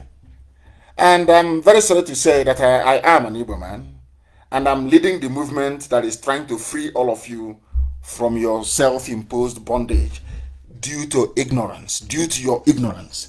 Look at them, oil sector. They are the ones in oil sector. They are the ones dominating it. They are the ones making your life a misery. They are the ones making sure that where you go to toilet, where you defecate is where you fetch drinking water. It's not domination, yes? Stupidity. Stupidity is a disease, I'm telling you. Only 3 top positions were allotted to the entire Southern Zoo. No longer federal character. During Jordan, they were complaining, you are doing this to us, but no longer federal character. You see how Fulani, a minority. Fulani is a very tiny minority. Apart from the court of the emir and the governor, they don't exist. All the houses we need to do is to rise up and say enough is enough, and that's the end of them. A minority group, I said minority, a few of them, not up to 2% of the population. Look at how they're messing all of you up, your so-called intellectuals. See how they're banging your heads all over the place because of your stupidity and your self-hate. That's why they control you. You were there and saw, they came and told you, Igbo man is your problem, and you agreed. Yes? So anytime they do something, if you want, look at an Igbo man, or if you talk too much, Igbo man will dominate you. And that is why you are in the mess you're in today. In the mess you're in today, all of you. Nepotism of the highest order. Look at Abakari family is there. Look at Kumasi, the former IG of police. All of them, they are there. Mustafa, Yakubu, all of them, they are there. The same families. Every time after them, their children, they come out and they tell you, oh, one Nigeria, and you agree because you're foolish. Because you're foolish. Because you cannot reason very well. They are saying one Nigeria because they want their children to continue to control NNPC. They are driving baby Bentleys. They have mansions in Dubai, all over Europe. They want to look man, go and see his mansion in Austria, for goodness sake. These people are loaded not out of hard work, but by stealing from the national treasury. And if you thought one Nigeria, one Nigeria, and all of you agree, you buy into that garbage, and you are in the mess you are in today. And you want somebody to feel sorry for you? You must be dreaming. You must be dreaming, I tell you. You must be dreaming. With this very nonsense in place by the Fulani, somebody call it the Fulani Obducracy, whatever nonsense is called. The same way they said, Igbo man has no land. You remember that same propaganda? Hey, you have no land, though. Don't try to secede, though. You have no land. But you have settlement in 400 of my villages. The same people that has no land, Fulani are coming and building their thatch houses in our forest. But I thought you said we have no land before. Fulani said we have no land. They have no land. But then what are you doing in my land, taking the few that we have, since you claim we have no land? Do you see how they turn your brain? They spend time and years perfecting their lies, and they keep feeding it, drip feeding through the media all the time. Igbos, you have no land. Yes, we have no land, but you want Ruga in our place. Now we have no land. You use your trailer to bring in your people under the cover of COVID-19, and now there are 400 Fulani settlements in Biafra land, illegal settlements. But some of you will buy the rubbish. As we are going to Abuja, going to Maiduguri, going to Sokoto, they are the ones coming in. As I warned you many years ago that nature abhors vacuum. If our villages are empty, they'll come and they will take it. And are they not taking it now? Did I not tell you then that the more we leave our villages and we migrate out in search of greener pastures, that our enemies will come, because nature abhors vacuum? I told you that on a number of occasions. Is it not happening now? 400 detached Fulani settlements in our land. And as I said, how are you going to remove them? It's going to cost men and money to remove them. After all, after about 5 years, how can you remove them? It's impossible. You can't remove them. Then it's too late. They're not part of the community. And then Britain will write a report saying, we are advising the Southeast to include everybody there. That's what they will say. Which means, if you call traditional village meeting now, you call the Fulani and the Muslims, and they'll come and join you. And they'll bring their own suggestion, according to Quran, according to their ways in Fulani land. according to their ways in Senegal. And it's over for us. This is something the Efulefu cannot understand. A typical Efulefu is possessed by a demon. They want money. They cannot see the damage. That is why you can never see or hear an Efulefu write about the illegal Fulani settlements in our land. Never. He is contracted or she's only to write about Nnamdi Kanu, IPOB. Do you know why? Because they want to keep us busy. They want to keep us occupied, gossiping, as their Fulani masters are busy building their villages. You don't know that? That is their job. That is why we said you must ignore them. That is, the more they write garbage and you respond, the more you don't know that the Fulanis are building a settlement in your village. You don't know that? That is their game. That is their game. If you don't know, we are telling you today. We are telling you today. It is as if, I don't know, Fulani, they do this very well. They position their agents everywhere. Have you noticed how no politician, none whatsoever, or any traitor or saboteur will ever talk about Fulani taking our land? All those pictures that I posted about Opa, what is happening in Ebonyi right now as we speak, they will never write about it. There is one thing about a Sabo and a zoo politician, a Fulefu and a traitor. That is the way they are. Their job is to take your mind away from what matters. By gossiping, by yapping, you follow them and the Fulani is building in your village. Later on, they'll go and collect their money from Miyetiala. You don't know that? It's Miyetiala that is funding them. But you won't know. You won't know. But tonight, I am telling you, they spend their time feeding you with trash and gossip in order to divert your attention away from the damage their Fulani masters are doing to us. Do you see their game plan? But some of you think you are engaging them in a conversation when in actual fact their aim is to divert you as their Fulani masters advance into our territory. Don't you know that? Don't you know that? Everywhere we're being fought, but we are winning. Everywhere they go to, we are winning. A Nigerian army where terrorists are being released back into the society after repenting. Operation Safe Corridor. What is safe about it? A terrorist. Unbelievable. This is the British created Nigeria. But my happiness is that due to what we have been doing, people are now speaking out. I'm going to play this. I don't speak Hausa, but I know that Radio Biafra is being listened to in Kanu right now. People are listening. Everywhere people are listening. And I want to play this very clip.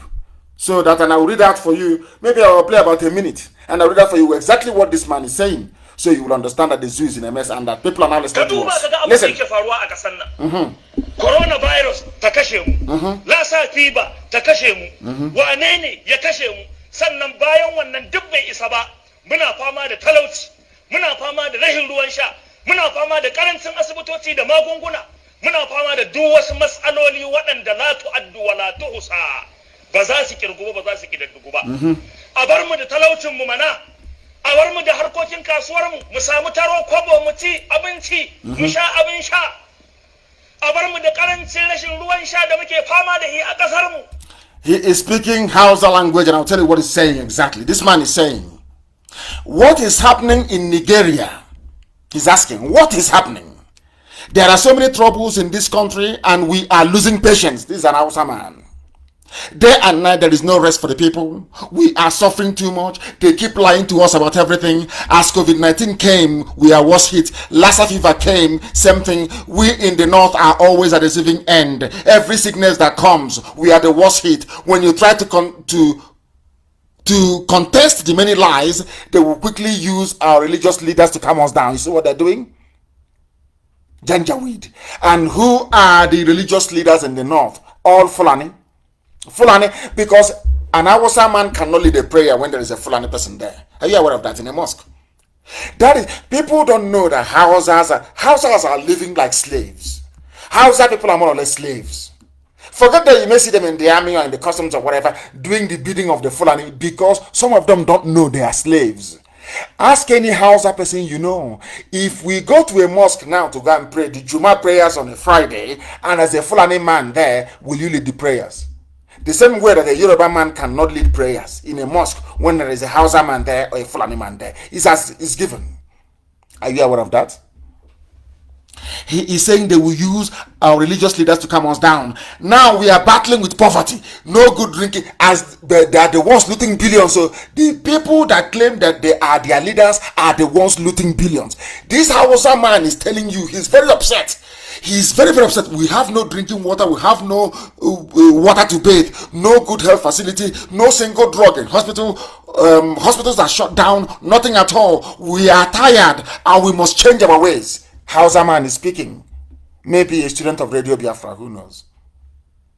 People are now waking up. Remember when they said us, don't say anything. Don't speak. Don't talk on radio. Don't. You see? You see that people are now beginning to be enlightened. That was our mission. Not to cheat anybody. Not to make life hell for anybody. Forget all the propaganda. They are telling you, they want Biafra, they hate everybody else. No. We love you. Everybody, we want everybody to be free. And as I have said, if oil is your problem, we'll give you oil and gas. We'll even build a seaport in Lokoja. We move the goods along River Niger, come to Lokoja and dump it, and people from the north can take for free. It is a lie. When they are telling you that Biafra is bad for you, they are lying to you. When they say that IPOB is bad for you, they are deceiving you. They are deceiving you. You can hear the Hausa man. Listen, he said, even our poor and miserable lives that we are managing and trying to live with is no more certain for us. Even the common small generator we are using to power electricity, since they have refused to supply us power, they have banned it. We can no longer use it again. Petroleum products are so expensive. No income, no job, no good thing from this government. This is from an Hausa man speaking. What else do you need to know that the time is ripe for everybody to rise up and demand their freedom from the Fulani Caliphate? Because it is not the Fulani who are ruling you, it's the British, the neo-colonialists. They are the ones using Fulani to subjugate everybody. They don't see you as human beings. That's why they named you nigger. I want you to, I wish you people can reason. My prayer every day from now onwards is that, please, Lord God in heaven, give an average zoo animal the capacity to reason properly like a human being, even though they do not behave like one. Now listen to what he said. He wanted to say, I stand on my feet inside this mosque to swear in the name. He was in a mosque. Please publish that very video and the commentary as well, the interpretation. I stand on my feet inside this mosque to swear in the name of Allah, to tell you the truth. There are no governors nor president in this country. And our sermon says there is no president in the country. So do you see why speaking the truth always is very good? I'm sure he was one of those that said go and kill Nnamdi Kanu in 2017 when I said Buhari was dead. But today this man is crying. He is swearing by Allah. He was broadcasting from inside the mosque and he said there are no governors nor president in this country. We must stop deceiving ourselves. Let's face the reality. Forget the tribe and speak the truth. Do you see that we have succeeded in making people conscious? That is the job we set out to do, and Chukwu Kikabiama has done it. People are now beginning to reason and talk properly. So we are very close to home. Very, very close, I tell you.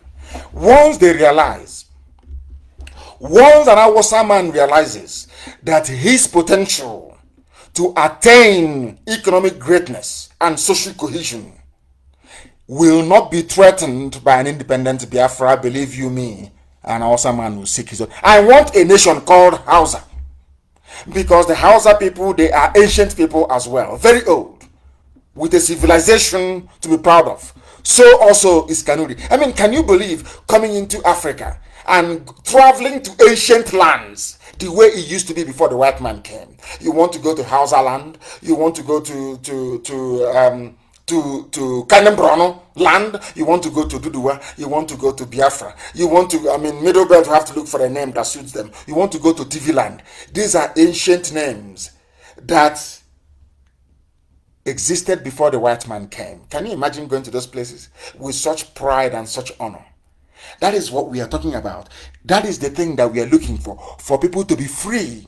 I have said it, and I will say it on air because the whole world is listening.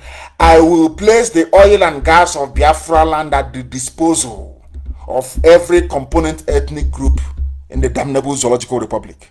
We will give you oil and gas for free. Hold me to it. I am saying it live on air. We will put it into international treaty that will be overseen by major powers around the world. We are even going to supply gas to West Africa for free, because we want the economies to also grow, because we need people to buy our goods and services. Our economy is not going to be based on oil and gas. Our economy is going to be based on the things we are going to manufacture and produce with our brain, which is the greatest natural resource anybody can have anywhere in the world. That is pure common sense. That is the type of Biafra we're looking for. Not Biafra to sell oil and one idiot to be sitting there somewhere eating money. No. We are going to seek for what is called inward investment. We are going to convince the companies of the world, rather than manufacturing and shipping, which is very expensive, we do what China did. Come and manufacture very cheaply in Biafra land and distribute to the southern hemisphere. Very simple and neat. That is our economic plan. Road map, sea map, underground map, we are not going to tell you, because if we tell you, you will copy it and you bastardize it. But this time I tell you, let nobody deceive you that Biafra will mean cutting off, there will be no oil, there will be no gas. Never. The people right now, every component ethnic group in the zoo, once you are an independent nation, will pipe oil and gas to you for free. Because we don't need it. I'm being honest with you. We don't. See, oil and gas is the mainstay of the economy of very lazy people. Only lazy people can rely on oil and gas for survival. And we are blessed. We're not going to do that. Where is our president? The man was asking. There is no president. And now they know it. People's eyes are now beginning to open. I now pray that the same people that told us that Buhari then, before he died, was a repentant Democrat, look at what his administration is doing to all of you. Those of you that voted for the dictator, you have seen the mess you've put everybody in. Have you seen it? Because you lack foresight and you lack vision. You lack foresight and you lack vision. Even this man that I love reading his epistle sometimes. He writes from Atlanta all the time. His name is Farouk Berogi.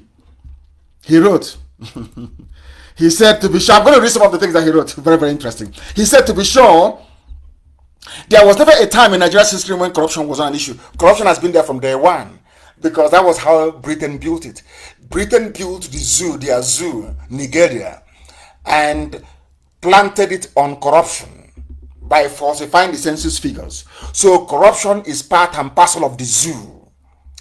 Corruption is part and parcel of the damnable Zoological Republic. Part and parcel of it. That's what Farouk Berogi is writing here about. It's always been there. He said, I don't recall a time when corruption has not been as overpoweringly pernicious in its depth, breadth, rottenness, impunity, and frequency as it has been in the last 5 years. In other words, the last 5 years is the worst period in the history of the zoo, Nigeria. Since 1960, that the zoo, that the Britain gave power to the Fulani to manage the zoo for them, Nigeria. The last 5 years is the very worst in the history of the zoo. Both in terms of corruption, impunity, rottenness, insecurity, everything, name it. But will you listen? Of course you're not going to listen because of who you are. You will not listen because of who you are. As corrupt as Jonathan was, according to this man who is writing, it was once railroaded by the force of public opinion to accept the resignation of Stella Odua because she bought BMW cars. Stella Odua bought BMW cars and was forced to resign as Minister of Aviation. Having found a new understanding with our Oduduwa brothers, it doesn't mean we cannot speak the truth here. I don't know the reason, I cannot see the reason why newspapers in the West, Yoruba newspapers, cannot call for the resignation of this hush mommy in humanitarian affairs, whatever her name is. that used 850 billion to feed school children. Have they called for her resignation? The same way they were calling for Stella Odua, because they know that Stella Odua comes from an ethnic group where she will receive no defense, that they don't control anything. They won't give you anything in return. The reason why the Yoruba media has not gone for that hush mommy, that girl in humanitarian affairs, whatever her name is because they can get something from the Fulani, and that they're afraid of the Fulanis as well. You see how it works in the zoo. That is how it works in the zoo.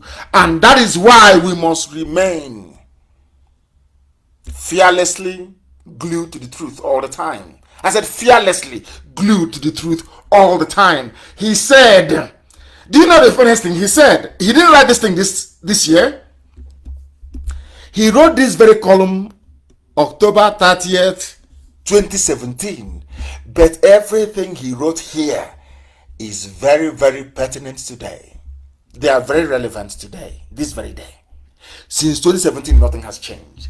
In fact, things has become markedly worse. That is the zoo you are in. Anytime they tell you, don't tamper with one Nigeria, we are one Nigeria, is because they want to keep stealing. They want to keep looting. They want to keep deceiving you. They want to keep beheading you. They want to keep taking your land. They know that as soon as Nigeria ends, Nigeria, as once it comes to an end, there will be no more Ruga settlement in the south. No more Fulani settlement, illegal ones. They may come and be in our towns, that's no problem. No more illegal Fulani settlements in our villages. They can no longer take our oil and gas and do as they like. Their children cannot live 5-star lifestyle anymore in the capitals of the world, driving the most expensive cars you can ever imagine. You will not have exclusively Fulani on the board of NNPC. Those are the things they're going to lose. So when somebody says to you, one Nigeria, it means they are serving a Fulani overlord. That's the meaning of it. The time now is approximately 8 minutes. It is 8 minutes to 9 p.m. in the evening in the land of Biafra. 8 minutes to 9 p.m. in the land of Biafra. The whole world is listening. We are live and we are direct. Somebody said that they're tired of the zoo. Is Igbo man still the problem? I'm asking. Is Igbo man still the problem of the zoo? I am asking. They say Biafrans are rebels. Igbo man is the problem. But now you have all agreed that what Ojukwu saw in 66 and 67 is playing out today, isn't it?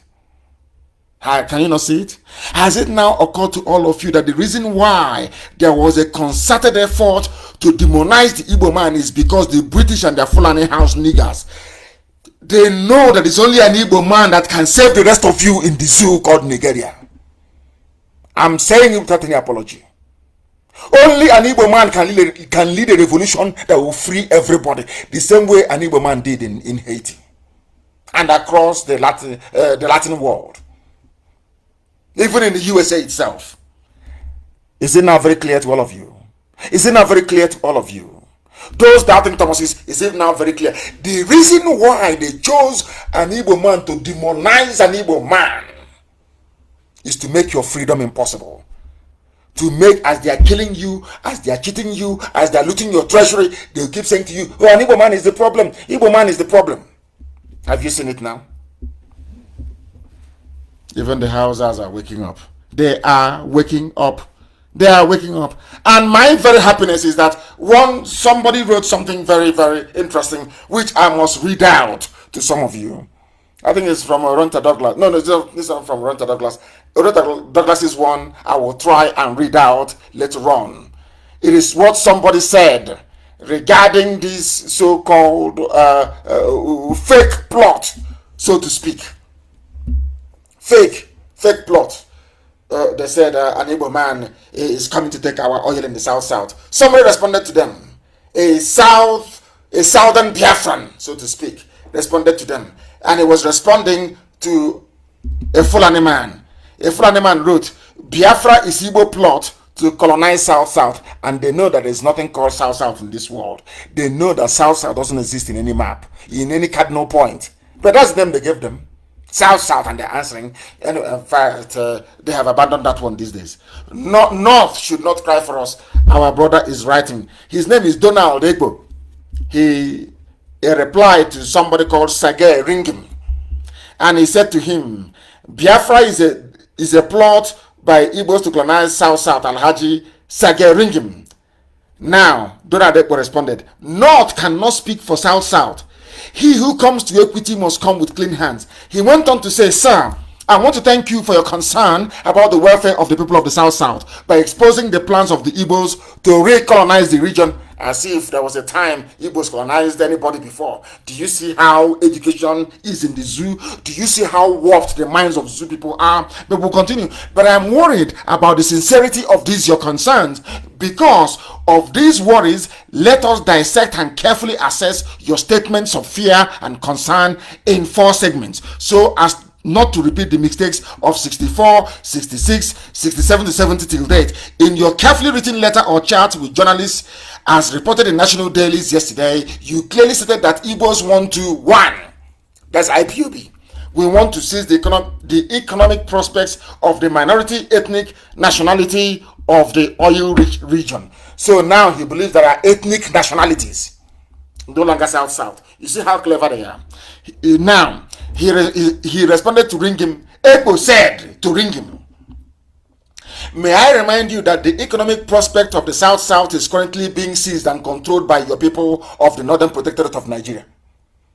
Simple. This man, Ego knows that every time they want to blame the Igbo man for everything. So as like professional gossipers we have in Biafra land, they want to keep your mind focused on something else. This man said to him, but your people are the ones who are now colonizing my region. Are you aware that even the oil wells in Abia State, Imo State and Anambra, and recently Enugu is being owned by your people in Northern Protectorate? Do you know that the oil well in Okwa, Abia State, where I come from, I come from Omai, of course, not Abia State. Do you know that the oil wells in Imo State, in Anambra, are being owned by Fulani people? Are you aware of that? They tell you about one Nigeria. You are aware? That is what our brother Ebo is pointing out to this Janjaweed who was writing and addressing the media and telling them rubbish. And that is what the Zoo media will write. Oh, Nnamdi Kanu, IPOB, you want to colonize the South, you want to capture the region, you want to capture the oil field. They have forgotten that Abia State has oil field, oh. They have forgotten to know that Imo State has oil field. They have forgotten that Anambra is oil, Enugu is oil, Ebonyi is oil. They will never tell you that. Do you see? This is that thing that the British told them. Britain said to them, keep saying it all the time. If you keep repeating it, people will believe it. Keep saying it. Even if they are fighting you, keep saying it. Keep telling them, Igbo man is coming to colonize you. Keep saying it every day. The idiots will absorb it. And some fools amongst them did. He's now telling him in the north. He said to him, Alhaji Sage Ringim, may I remind you that the Igbos are not the colonialists as you have insinuated here, but you and your people in the north are. Ego is writing to him, and Ego is from Cross River State, writing to this Janjaweed, telling him, you people are the colonizers, not Igbo people. Do you understand it? They have so far not shown the threat to colonize as compared to your people. Ebo is educating a northerner, telling him, you people, Janjaweed, Fulani, you are the colonialists. You are doing the bidding of the British. That is why no British paper can write about the killings going on. No British paper can discuss the slaughter of Christians. No British paper can carry the slaughter in southern Kaduna. If what is happening in the zoo were to happen anywhere else in the world, the British foreign minister will stand in the House of Commons to deliver a statement. But because it's the zoo, they can't say anything. They don't want to draw the world's attention to what is happening in the zoo. It is a carefully managed PR exercise by the British Foreign Office. Who are the ones colonizing the South? It is you from the north who are doing it. Biafra is landlocked and wasn't blessed with solid minerals apart from coal. Can you believe that? Can you believe what a human being is writing? The largest gas field in the whole of Africa is in Ohaji. Do you see how people who live with lies? The thing about the zoo, Nigeria, is that Nigeria is a land built by liars, for liars, and inhabited by liars. So the oil, Shell is in Uguta. So what is Shell doing in Uguta? What is Shell doing in Oba? What is Oriental doing in Aguleri? I don't understand how somebody who claims is learned, Sagay Ringim, whatever is the idiot's name is, can come out and decide to lie. Do you know it is the oil in Abia, in Imo, that is being piped underground and being lifted from the coastline of Biafra land? Are you aware? Can a ship come to Upa? The answer is no. So what is Shell doing? Okay, all that oil that Shell is drilling in Ebema, in Ukuta, in our mama, where is it going to? It's going to the coast, because no ship can come to Ohaji because there's no waterway. They have to pipe it underground. Do you see? And he claims he's learned. He claims he is an educated man. But thank you for the lectures that you have given to him. Our dear brother, Ebo, he's from Cross River State. They understand. Some of them are now beginning to realize all the lies that we are told. All the lies that we are told is to hold you down in perpetual bondage. Igbo land is not landlocked. It is not. Go to Azumini. I don't know why people are foolish. They know the truth. They keep writing rubbish. People who are not educated enough to understand their place in the zoo are the ones commenting. Igbo land is not landlocked. Opopo is Igbo land. Boni is Igbo land. Azumili is Igbo land. Don't you know that? You don't know where Azumili is? Is Igbo not Igbo land? Is Igwacha not Igbo land? What was the name of Port Harcourt before the white man came? Is Igwacha? What is the name of Opopo before the white man? Is he called Igwenga? The name of Opopo is Igwenga. People should go and do their research properly. What was the name? Is Port Harcourt a black man's name? Is Port Harcourt a name of a black man or black woman? What was the name before the white man came? Igwacha is the name. For those who do not know, for those who claim they have forgotten, we are here to remind you every blessed day. We are now going to look at the time now is 2 minutes past 9 p.m. in the land of Biafra. We are going to look at what Oronto Douglas wrote about Niger Delta. He said, a generation that lived on misinformation and lies. Everything you see in the Niger Delta today, all the idiots running their stupid mouth over Biafra, IPOB, the idiots, your own brother wrote something for you, left it for you before he passed on.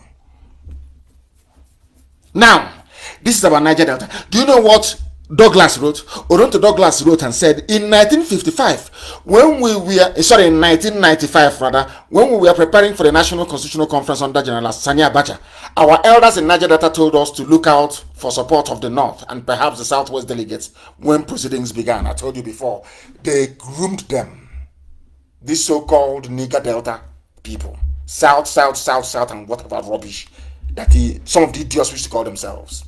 I say it this way because that land is Biafra. I'm not insulting any Biafran. No, not at all. Because there are many Biafrans there, but I will tell you the truth. If you call yourself Niger Delta or South, I will have no regard for you. Let heaven fall down. Your stupidity, I will tell you to your face. Every blessed day of your idiotic life, I will tell you, because Niger Delta means nothing in the language or lexicon of our people. South means nothing to us. It's not a name. It's not our name. I cannot bear it. Mad people everywhere. Douglas wrote on how their own elders, you see Edwin Clark. They went to Confab in 1995. Edwin Clark, you know what they're saying? Oh, let's leave the Igbos. Let's go to the north. They will support us. Let's go to the north. They will support us. These are your own flesh and blood. Flesh and blood. The same DNA. The same ancestry. The same descendants. You share everything in common. But because Britain cleverly identified them and knew they are going to be used to make slavery possible. Let me tell you one simple fact. Before the coming of IPOB, The fact that everybody is suffering in the zoo called Nigeria is as a result of the Niger Delta rubbish and South garbage. I'm telling you the truth. Britain used them. Everywhere Britain went is look at an Igbo man, because Britain knew. Britain understands that only an Igbo man can save all of you. Britain, go and ask them, they will tell you is the truth. What we are doing, can anybody else do it? I'm asking all of you who are listening, what we are doing with IPOB, can any other group of people do it? I'm not boasting, I'm just telling you the fact. You cannot do it. Not now, not tomorrow, not ever. We are here to save all of you, even from your own ignorance. This is what our brother is writing. Do you know Edwin Clark? You're seeing that man, Edwin Clark, told their so-called Niger Delta delegates, let us look to the north for help. Let us not go to the Igbos. Now, listen. The understanding was that our southeastern brothers are always against us and will never support us. Who told them that? I don't know. Do you see how people go about carrying rubbish in their brain? If you come now and ask them, you say, oh, IPOB hates everybody. But they know we don't. We are the ones fighting for those Christians who are being killed. We are fighting for people in southern Kaduna. I am fighting for an Awasa man to be free. I am fighting for a Kanuri man to be free. I am fighting for Duduwa to be free. But they lie, they keep lying, and some of these idiots, they absorb it. Listen to what Oronta Douglas said. He said, when they got to the conference, they asked for 25% derivation. But before they went, they said they know to support them. Oduduwa will support them. But as they got to the conference, they said we are the oil producing states. We want 25% derivation, which means you give us 25% of all the revenue that accrues from the oil sales you're making from our land. No northerner supported them. No southwestern delegate supported them. To our surprise, according to Oronta Douglas, the southeast gave us block support 100%. The same, before they left, they said, no, don't trust the Igbo. So the only people that gave them 100% support in Abuja were the Igbo people, their own brothers and sisters. Are you seeing it? Let me continue. To our surprise, the Southeast gave us block 100% support, and we decided to stage a walkout because the North said no, the West said no, and the Igbos came with us and said yes. When we decided and said we're going to walk out, do you know who walked out with us? Our Igbo brothers walked out with us. Did you read this in the newspaper somewhere? No, because they know that the Yoruba media understand if we write this, it will unite Biafra together. The Igbo man will come closer together with all our people in the so-called Niger Delta. That will be one family again. They didn't write about this thing. Nobody knew, but Oronta Douglas very bravely wrote about it. Are you following? We are here to dismantle all the lies of the zoo. That's our job. That is my job. Do you know that it was the same Igbo people that some people from Niger Delta said, no, don't trust them. We trust Agbo, we trust the Fulani, we trust the North, we trust the West. When they got there, the North disappointed them, West disappointed them. It was those their rejected brothers from Igbo that gave them 100% support. Even when they got upset and said they're walking out, their Igbo brothers followed them and walked out. Did you read about it anywhere? No, but it's here. And I thank Chidi Kali. I saw it from his Chidi Kali that I posted it. I got it from his page. I saw this, but it's everywhere now. I understand maybe they are friends. I saw it from there. So when I take something from somewhere, I reference the person. That's where we got it from. He was the one that posted it. Where I saw it, I don't know if it's been originally published somewhere else before. I don't know. Now listen, General Sani Abacha then intervened and gave us 13% derivation we are enjoying today because of the help of the Igbo people. We, in conjunction with Niger Deltas, they call themselves, but I call it the entire Biafran family, of course. It is confusing that what our elders told us was different from reality. Do you know that what Edwin Clark was telling his own people about his own flesh and blood, the Igbo people, were wrong. They now knew. When they got to Abuja, they saw the way the Igbo delegates behaved. They said, oh my God, oh, I never knew that things are like this. They now knew that their elders were lying to them. Every garbage your grandfather must have told you about an Igbo man, about the so-called Southeast, is a lie. It was proven in 1995 in Abuja.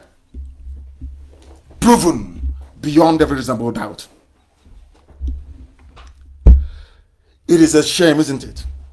But it is not too late to make the wrongs right.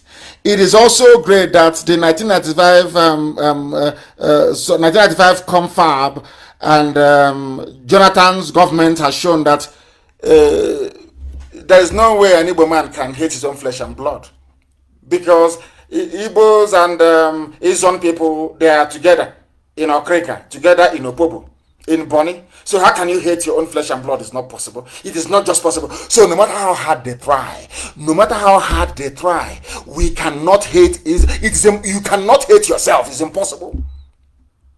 Izon and Igbo people are one. If you doubt me, go to Bonny, go to Opobo. We are one people. One people. For your information. Who voted for Jonathan and Block? Jonathan is from the so-called Niger Delta South rubbish. Who voted 100% for Jonathan? The same people that you're talking rubbish against. Because you don't have brain, you don't have sense. It's your guilty conscience. When we started Radio Biafra, I said it about Ikwere land. When somebody said, we are from Bini, we are from Akraka, talking garbage. Ali Ikwere Che, that is Igbo land. And I came on this same microphone, this same Radio Biafra, and I said to them, your problem is abandoned property. You don't want people to talk about abandoned property. You are ashamed. You are a product of stolen goods. They use stolen goods to train you in school. So, because you have to defend the criminality of your fathers, that's why you said you're from Benin. But all of that is by the way. Abandoned property is because we are going to, Iguacha is going to be our capital. Every house be knocked down, we'll build something so spectacular that when people see it, they will say, indeed, the Biafrans are blessed. Not all that rubbish for face me, I face you nonsense. No. We are going to build a modern capital that when a white man comes to Iguacha, they will say, I never in my life would have believed that a black people are capable of this.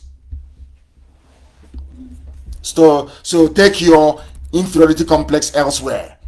Ikwere land is Igbo. Anyoma is Igbo. If you say you're from Benin, pack your things and go to Benin and live in Benin. If you say you're from Benin, go to Benin and live there. Your name is Ikechuku, your name is Amechi, your name is Wike. You want to go and join people who are Iguavon. Is your brain correct at all? Does it mean you cannot reason? But anyway, we have passed that nonsensical stage. Iguacha is, of course, IPOB and to the core. I welcome it. We say what we say because of our affection for each and every. Biafra is one family. I can prove it. I can prove how we are all related. I can prove it anytime, anywhere, any place. Others cannot say the same for themselves. We must preach this very gospel because heaven is bearing us. 30 minutes past 9 p.m. in the land of Biafra, we must preach it. For very many years, they have spent time deceiving all of you. They told Efik people in Calabar, Igbo man is your problem. Today, we have reason to liberate everybody, not just Igbo people, but the entire Biafran family. We've even gone as far as trying to liberate Hausa, the Nupe, the Divi, the Jukun, all the free body, all the way to Duduwa. Everybody has to be free. Everybody. These are the same people that we are mocking us, that we don't have enough land. Look at Opa, they have taken. Everywhere they have taken our land. We are chasing them away from Ebonyi State. Have you not seen it? We've discovered where they loaded their weapons in Abakaliki. If you don't know, some of you don't know what we are doing. Because if we say it now, they'll take it, they'll cut it out and say, oh, look at Nnamdi Kanu, he said it's peaceful. Can you see how violent they are? That is all they are waiting for. They are actually gossipers. That's all they want in life. So they can write the State Department. They can write Pompeo. That's all they know what to do. They cannot write Pompeo complaining about Fulani raping and killing their sisters. No, they won't. is writing them the can. His members, we are somewhere intimidating people. They're a terrorist group. Somebody is writing to State Department in America, asking them not to give me visa. And the idiots will come out and say they're fighting for Biafra. That's who they are. And we shall keep exposing them. Sometimes I wonder, given what's happening in Okwa West, sometimes I wonder if Fulani is actually the problem, or the zoo animals, those that call themselves Nigerians. Who is the problem? Let me tell you why I'm saying this. Because you would expect journalists to be very sensible and very reasonable. But after the criminality of Ismaila Issa Funtua, Nigerian journalists who every day would write that things are bad, corruption is everywhere, they went and named a building. They named the building the NUJ building after Funtua, who is a confirmed looter. He took over Etisalat, they call 9 Mobile, by not paying anything. A criminal extraordinaire. The same journalists who every day they were writing to us, your corruption is everywhere. Let's say the same journalists in the zoo, they are immortalizing a man who epitomized corruption, looting, and criminality, or brigandry, so to speak. You see them? The country is bad, let's move it forward, let's do something. But they are the ones promoting criminality by naming their building after Issa Funtua, the same way that they named the stadium in Kano after Abacha. That's how they reason. That is how they reason. Zoological Republic. What I'm saying tonight is that Fulani is in the minority. If they had good intentions or ability to govern properly, there won't be a problem. But they epitomize mediocrity and the irredeemable primitivism of a black African. That's who they are. Primitive people. All they need is to loot. They loot. After how many years of funding research, all the place was Kilishi research after many years. I keep asking you, those of you campaigning for Fulani president all the time, I keep asking some of you, if you say that something is sweet or nice, you tell us what it tastes like. I asked you every time, is the Fulani man that will come out, vote me as the president, and I keep asking you, you want to fix the economy? Okay, yes. Name one renowned Fulani economist. That's none. You want to industrialize the zoo, Nigeria? Yes. Name one Fulani scientist. None. Name one Fulani poet. None. If they cannot produce all these people, how do you trust them to produce somebody who can be a president? Simple, common question that I expect those with common sense to be able to answer. But they cannot answer it. Let me tell you why I tell you every day that your average Nigerian is a mental case. I want to let you understand that being a Nigerian, if I see you, I hate you anyway. Once you say I'm a Nigerian, ask those who claim they're my friends. Once you start writing rubbish and we Nigerians, I'm a Nigerian, I cut off from you. I know you're not reasonable. Once you say I am a Nigerian, or a proud Nigerian, I know from that day onwards you're not a human being. You cannot reason very well. Number one, no black man created Nigeria. It's the British. And the word or the name Nigeria is an insult. It's a slur, it's nigger. Go and check it. So where is the value of your education? You are educated so that when you see something right, you say, oh, it's right. If you see something wrong, you say it's wrong. You cannot be educated and accept that Nigeria, the way it is a nation or a country. Of course not. Once you're a Nigerian, I cut off from you. I know you're not serious. And let me tell you why. I want to buttress my point by telling the whole world how stupid a Nigerian. I want to let the whole world understand that this is the reason why white people are quite rightly racist towards black people. Including if they're racist towards me, I don't complain. Because we are foolish. I want to prove to you that white people are justified in being racist the way they are. Because a black man is a bundle of stupidity. And I want to prove, I don't say, he's insulting, I'm not insulting you. I'm telling you how foolish you are. As a nigger, the nigger in a Nigeria that you are. Let me tell you how. There's a headline in Punch newspaper. People read this headline and it makes it doesn't touch them, it doesn't affect them. Because they are black people, because they have no shame. I've said it to you before. For you to have class in life, you must have shame. For you to have class in life, you must have shame. Now listen to this headline. Nigeria's petroleum imports exceeded their exports by 58.5 billion US dollars. OPEC. What it means is, listen up. It means that they come to Biafra land and they take our oil on behalf of the whole Nigeria, or should I say on behalf of Britain. They take that oil outside and they sell the oil and they bring the money back. With that money they are bringing back to us, we now proceed to import other forms of oil as well.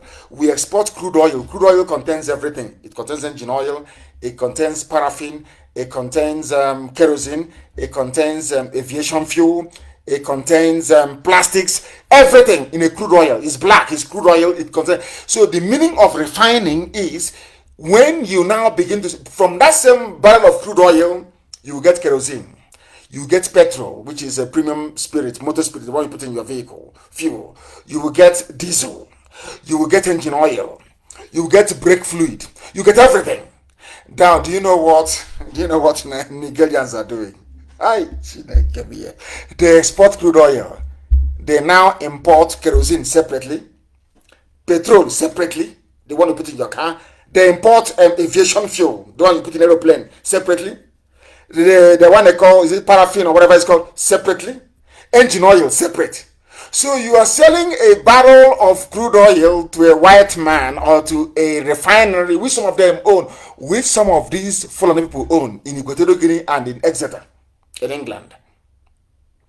They export the oil to their own refineries. That is how wicked they are. Meanwhile, the foreign refineries they have is not working. Iguacha, One, Warre, and Kaduna not working, but they're paying the workers. Now listen to the stupidity of a black man. I want you to understand how condemned the zoo is. I want you to hate Nigeria with every passion, with every sinew in your body, because what they have done to your brain is irredeemable. You know what they do? They export one barrel of crude oil for, let's say about $40. Then they send that barrel of crude oil to the refinery that they own in Exeter in England. They don't refine because no refinery is working. As they send the barrel out, one crude oil, $50, the refinery in Exeter in England will refine the oil. And then the same zoo, Nigerians, these monkeys, will now say, oh, we want a barrel of kerosene, a barrel of aviation fuel. A barrel of aviation fuel is maybe $30. A barrel of, let's say, kerosene is maybe $30. Now you have spent $60 buying the same thing that you could have refined and provided jobs for your people in your village. No, you export it for $40 and you import only 2 products back for $60. Does that make sense to you? Do you now see how foolish a black man is? Do you see the reason why I say that Nigerians are animals? Do you see the reason? I don't wake up and say it. News like this drives me insane. You have refineries where you could have refined all this your oil and provided kerosene even at a subsidized rate to people to use to generate electricity. No, they export it, and a barrel contains many products. Don't forget, they're only importing 2 back. And out of that 2 they're bringing back, they are spending $20 more. That is why they claim they have no reserve. They claim they are borrowing money. And they are spending 58.5 billion more importing finished products when they have the refineries to do it. Now tell me if those people are human beings or not. Do you now see how foolish the zoo is? Do you see why I call Nigerians animals? Do you understand? Do you see the reason why when somebody says I'm a Nigerian, I look at you as a complete idiot? You have 4 refineries, not 1. 4. And you're sending this crude oil to a refinery as well. The same thing you have in One, the same refinery in Iguacha. And you're importing only two products back, kerosene and aviation fuel, because you don't have any refining capacity. Now ask yourself, who is stopping the refinery in Iguacha from working? Who is stopping Kaduna refinery from working? Ask yourself that question. The day you answer that question, that day your eyes will open. That day you will know how stupid a black man is. That day you will know that Nigeria, you call it, is a curse, is a burden on your soul. That is who we are. Because we speak the truth. They want to steal. They want to make your life a misery. They want to loot. But they come out and they tell you, Igbo man is your problem. Let's support one Nigeria. But you cannot see what they're doing because you are foolish. Because you're a black man or black woman. Because you're from a zoo. Your brain is not working properly. Shameful. Very, very shameful. And remember, once they finish doing all this nonsense, they cannot grow the economy. They don't know what political economy is all about. They don't know. They have no idea how an economy can be grown. They have no.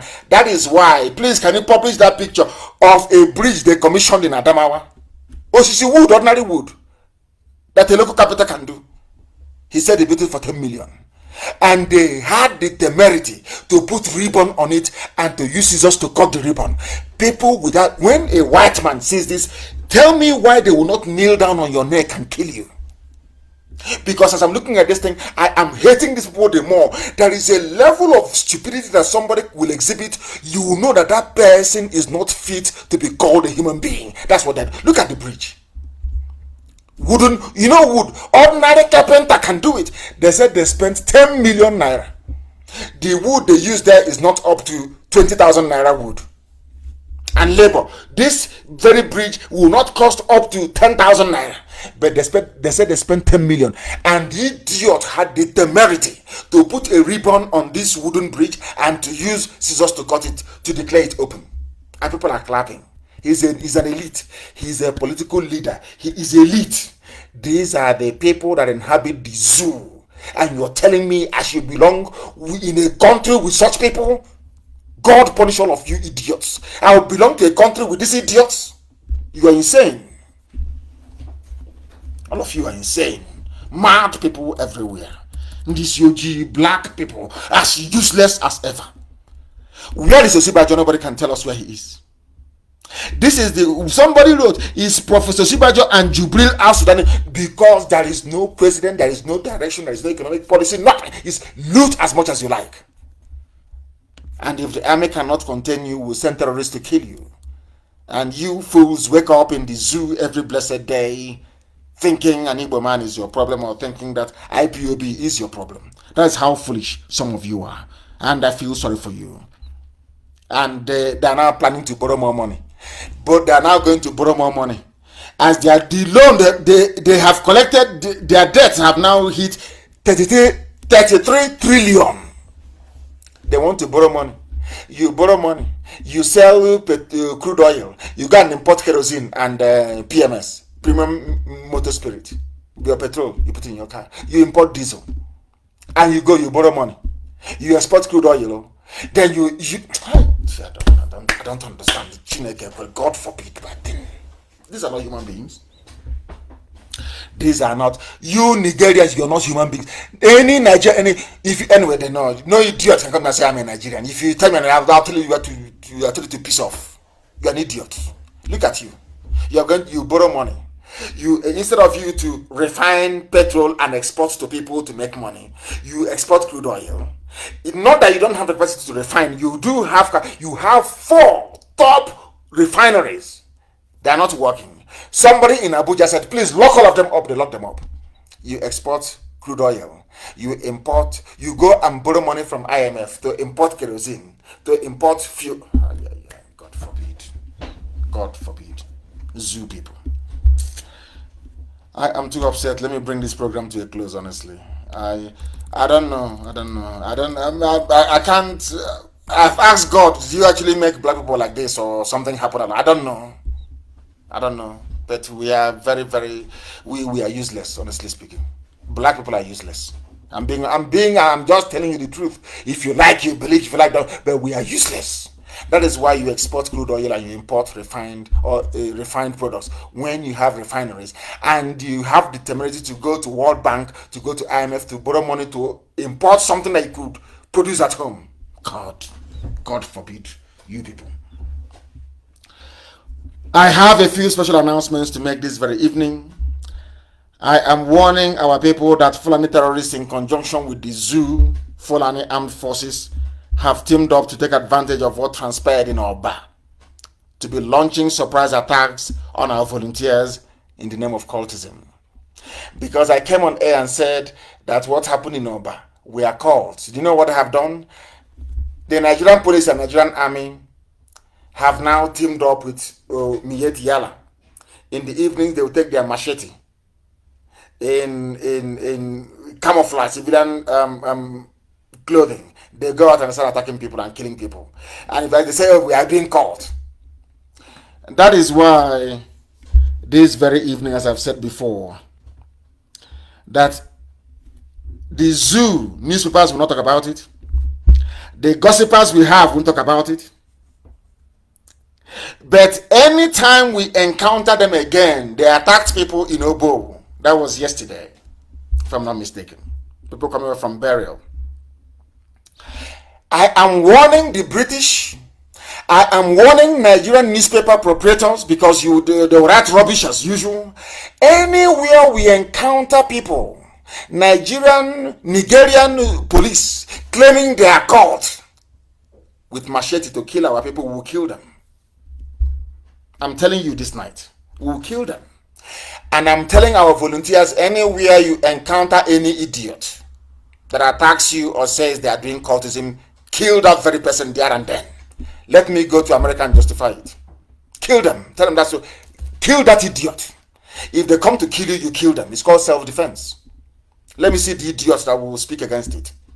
Since they are blind. They attacked us in Obo. We have the pictures. We have the video of the attack. They claim they are being caught because of what happened in Oba. You see how Fulani behave? Then they now go to villages, they lay ambush, they attack our people. They say, oh, we are caught. We are caught this from Obo. They won't go free next time. There is nothing like cultism in our land. Politicians and their Fulani masters are using Fulani terrorists and members of SARS to launch attacks against IPOB. The day we respond, I am sure that BBC Igbo and BBC Pidgin will now find time to go and interview people.